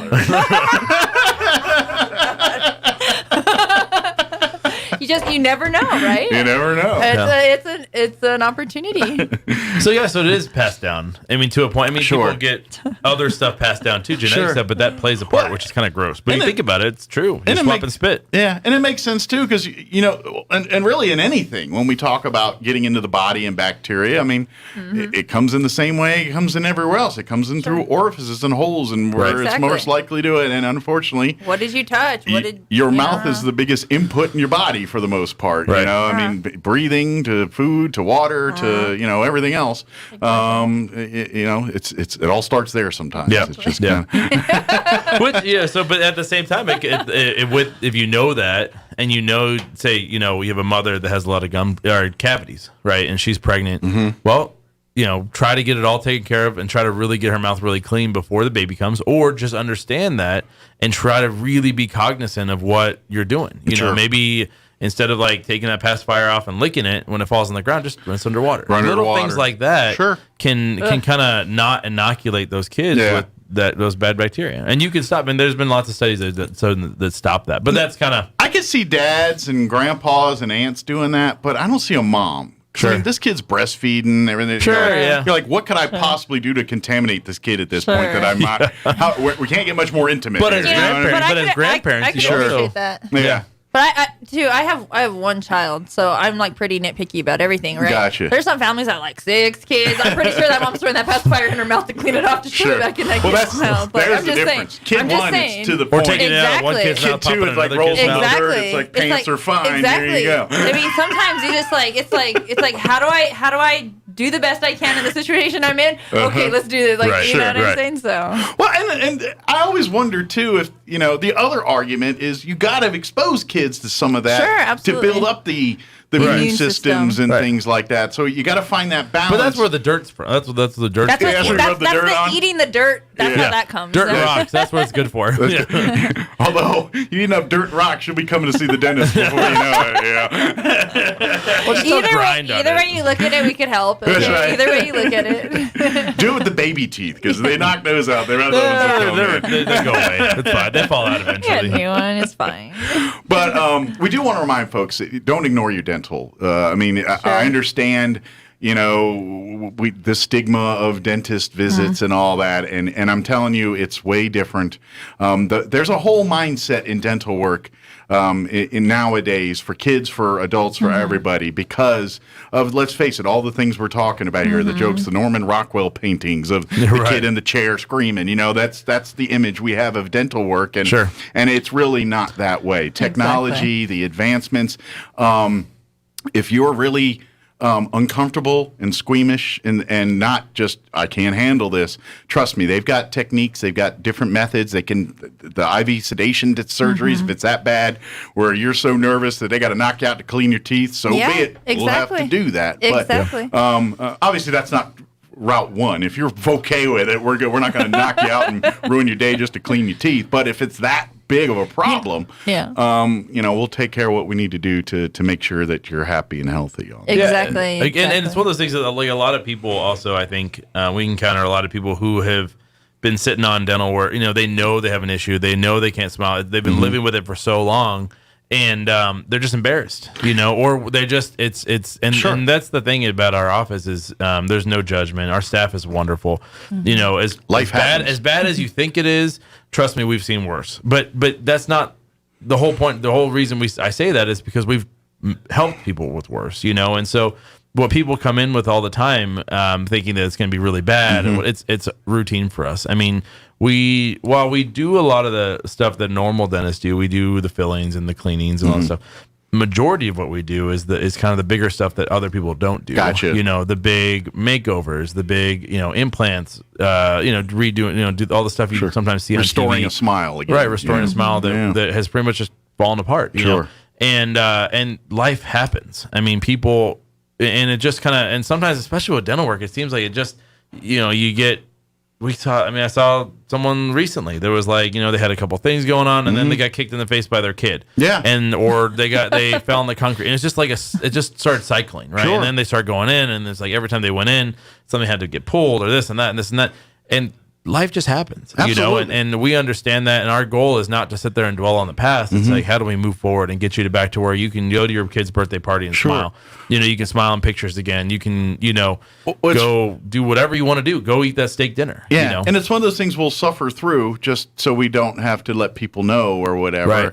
Right. And the part is you don't realize how mentally you're torturing yourself with that stuff, because the moment you get it fixed and you bite into the corn on cob or the steak or smile and it looks and you're like, oh, I don't have to hide or shun or chew on my left side or do any of the stuff that things I've been overcompensating with to try to to meet this inconvenience I've been dealing with for years. Get it done, and it's not that painful. It's certainly nothing to be embarrassed about. Absolutely. The pain level, like I said, if it's more intense stuff, they knock you out for. If it's and trust me, I was talking about this last hour with military stuff. I don't like shots and all that, but I've kind of gotten over it. But I've been shot in the mouth with the Novocaine needles. It's not that bad. You make it seem like you took like a 9 mil to the mouth. Well, but I mean, I've been shot before. People get so like you see a guy. All right, this will only take a second. You got this needle coming at you. Like, what the heck are you doing? But I get it. You're like, okay, that is scary. Some guy's pointing a needle and going in my mouth. Absolutely. That's not normal. Exactly. And you know what I mean? So but once that happens, you're like, oh, there was a little pinch. That was it. Because you're thinking, where are you going to put that? That's all bone in there. Like, I'm going to hurt. And it works. You know what I mean? Because I'm thinking, though, it's like, you need a good fatty spot to put that in. Or, there's all bone in there. I got no fatty spot. Yeah, there's no fatty in there. A lot of other places, not there. And so, but it really isn't, you overthink these things. And we work it up in our heads. And we try to come up with reasons not to do it. And we end up talking ourselves out of this stuff more often than not. You bring up a good point, because there's so many times when people have come in and like, I haven't been to the dentist in 5 years or whatever, and it's like, I think there's a lot going on. You look and you're checking things out, and it's like, actually, there's not. Yeah, like, this is good. really cool. Like, you need a good cleaning. Like, you have like this tiny little space here, like a little cavity here maybe, but it's like, you're cool. So I think that's the other part of it too, is sometimes we, like you said, work ourselves up so much to think, I got all these problems, I'm not going to go in, when really it's not as big of a deal as, maybe we think it is, or the patient might think it is. So that's important too, because if you can get on a good routine, a good, visit the dentist routine, then we are kind of being proactive about things, which Absolutely. is good. I'm going to throw one more argument on why you should do this before we wrap up here, and the other is the overall health side of it. And science has made light years in advancements when it comes to relationships between dental work and overall health and other aspects. I know we talk, the heart connections and all that, but we don't realize it was that what we were talking about earlier. That orifice is one of the main ways things get into your body and come out of your body and do everything else. There's a lot going on there, and a lot of your work in your mouth also relates to other parts of your body. It's all connected and everything else. So a healthy mouth can lead to other healthy parts of your body too. It all leads to that. It's all connected. Yep. And combining that, building on what you said, though, it's not only that. It's not only has medicine kind of started incorporating dentistry more, but dentistry, at least in our practice, has really started incorporating more medicine. Like Dr. Usher does a lot of sleep apnea stuff. She's really involved in not only just teeth related, not only just helping, guiding people to get that treated, because to be honest, that's standard of care. According to the American Dental Association, that is what every dentist should be doing. And yet we still get people come in all the time and are like, why are you asking me these questions? It's weird. Why are you asking about my sleep? But we're trying to stay not only just on the cutting edge, but far within, what the rest of the world should be doing. Sure. But not only that, we treat a lot of patients who are undergoing complicated medical procedures, a lot of our patients are coming from MD Anderson or Chimera or, cardiologists or whatever. They're coming from having a lot of medical stuff going on that we're trying to get them healthy and working with their doctors to get them healthy. Sure. And then we're incorporating, the IV sedation where we're putting people to sleep, where they can just kind of snooze right through their appointment. They're nice and comfortable. And then also, we're one of the few offices in New Mexico that does PRF, which is platelet-rich fibrin. You come in, you get a tooth pulled, and if we end up drawing your blood and spinning it down, we can do really amazing stuff where you almost need no pain meds afterwards. You have almost no pain, and we're one of the pioneers in New Mexico doing that. I am not really aware of anybody else doing it. It's one of those things. It's in big. And people are familiar with PRF when it comes to spinal, injections, facial stuff, joint injections. So I've been in conversation with many patients who are like, wow, PRF in the dentist, and they know what this is because of their spinal injuries and treatment. So it's kind of cool because now they're putting two and two together. Like, wow, when that gets injected into my spine, I feel so much better, or my knee, or my ankle, or my hand. So when they're like making these connections, like, wow, that makes sense. Like, if you're going to do something in my mouth, that treatment's going to help me. So that's what's cool. Yeah. It's all connected. Exactly. And it's using the body and using science and medicine to just have better results and make it all just easier. Absolutely. Making it less dentisty and more just patient oriented. Absolutely. Yeah, it really is. And I know from personal experience, anytime you go to visit Carabelli Dental, it's I say it's a fun atmosphere. It's a dentist's office. It's still a dentist's office, but we try to make it party fun, hats and bouncy houses, but I need to get a bouncy house. but it's a family, just fun environment. It's safe. You don't get the feeling of all right, I'm about to go and be sentenced to something here. It's you're going in. It's you're talking. Your assistants, the dental hygienists, everything are involved with your health, and you kind of work with the same ones. So when you come every 6 months for your cleanings, they're familiar with your history, your track record, right. the whole. It really is a great experience, and if you're having apprehension about any of these things, whether it's even financially to just I don't want someone in my mouth putting metal things in it, please come. If you have those issues, talk with these two, talk with the assistants about it, and say, look, it's been a while. I really am nervous and uncomfortable. Can you give me that treatment? And they'll be sure to. You guys will make sure they'll do. And you guys, regardless of if people say I'm nervous or not, you're very good about hey, this is what's going on right now, and just keeping people informed about the process of what's going on, whether it's just a cleaning or they're doing a root canal or something else. In there, It's good to. I'm happy to hear that you've had such a good experience. It means a lot to us when we. It comes full circle and we can hear the experience people have had because we try really hard, as you mentioned, to make that experience a good one. Yeah. So, we appreciate that, that you can say that for us, about the office and about our team. It's one of those things that I'm like everyone else. No one wants to have people doing stuff to your mouth. I'm not like, I can't wait. Yippee skippy. I'm not, I'm not like that. But I don't look at like, dental appointment, kiss of death, dreading it 2 weeks until dental. I'm not doing that either. I'm like, it's dental day. Okay, I got to go do that. No big deal. Get it done. No big deal. And I think a lot of it is also, not only are we not trying to, we're trying to help patients who are, because why wouldn't you be nervous? Because who's not nervous before surgery or any type of procedure? Absolutely. It's human nature. Anything it's invasive to you, you're uncomfortable absolutely. about it. I don't care what level it is. Absolutely. But also trying to create an environment where patients they don't need to feel that way. So maybe they don't come in nervous.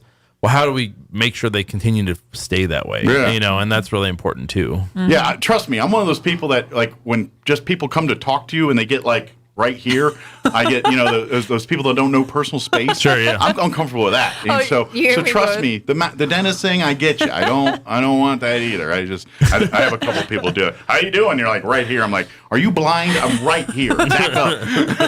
I was good until about 2.5 seconds ago. Noses aren't supposed to touch when you're talking. No Eskimo kisses.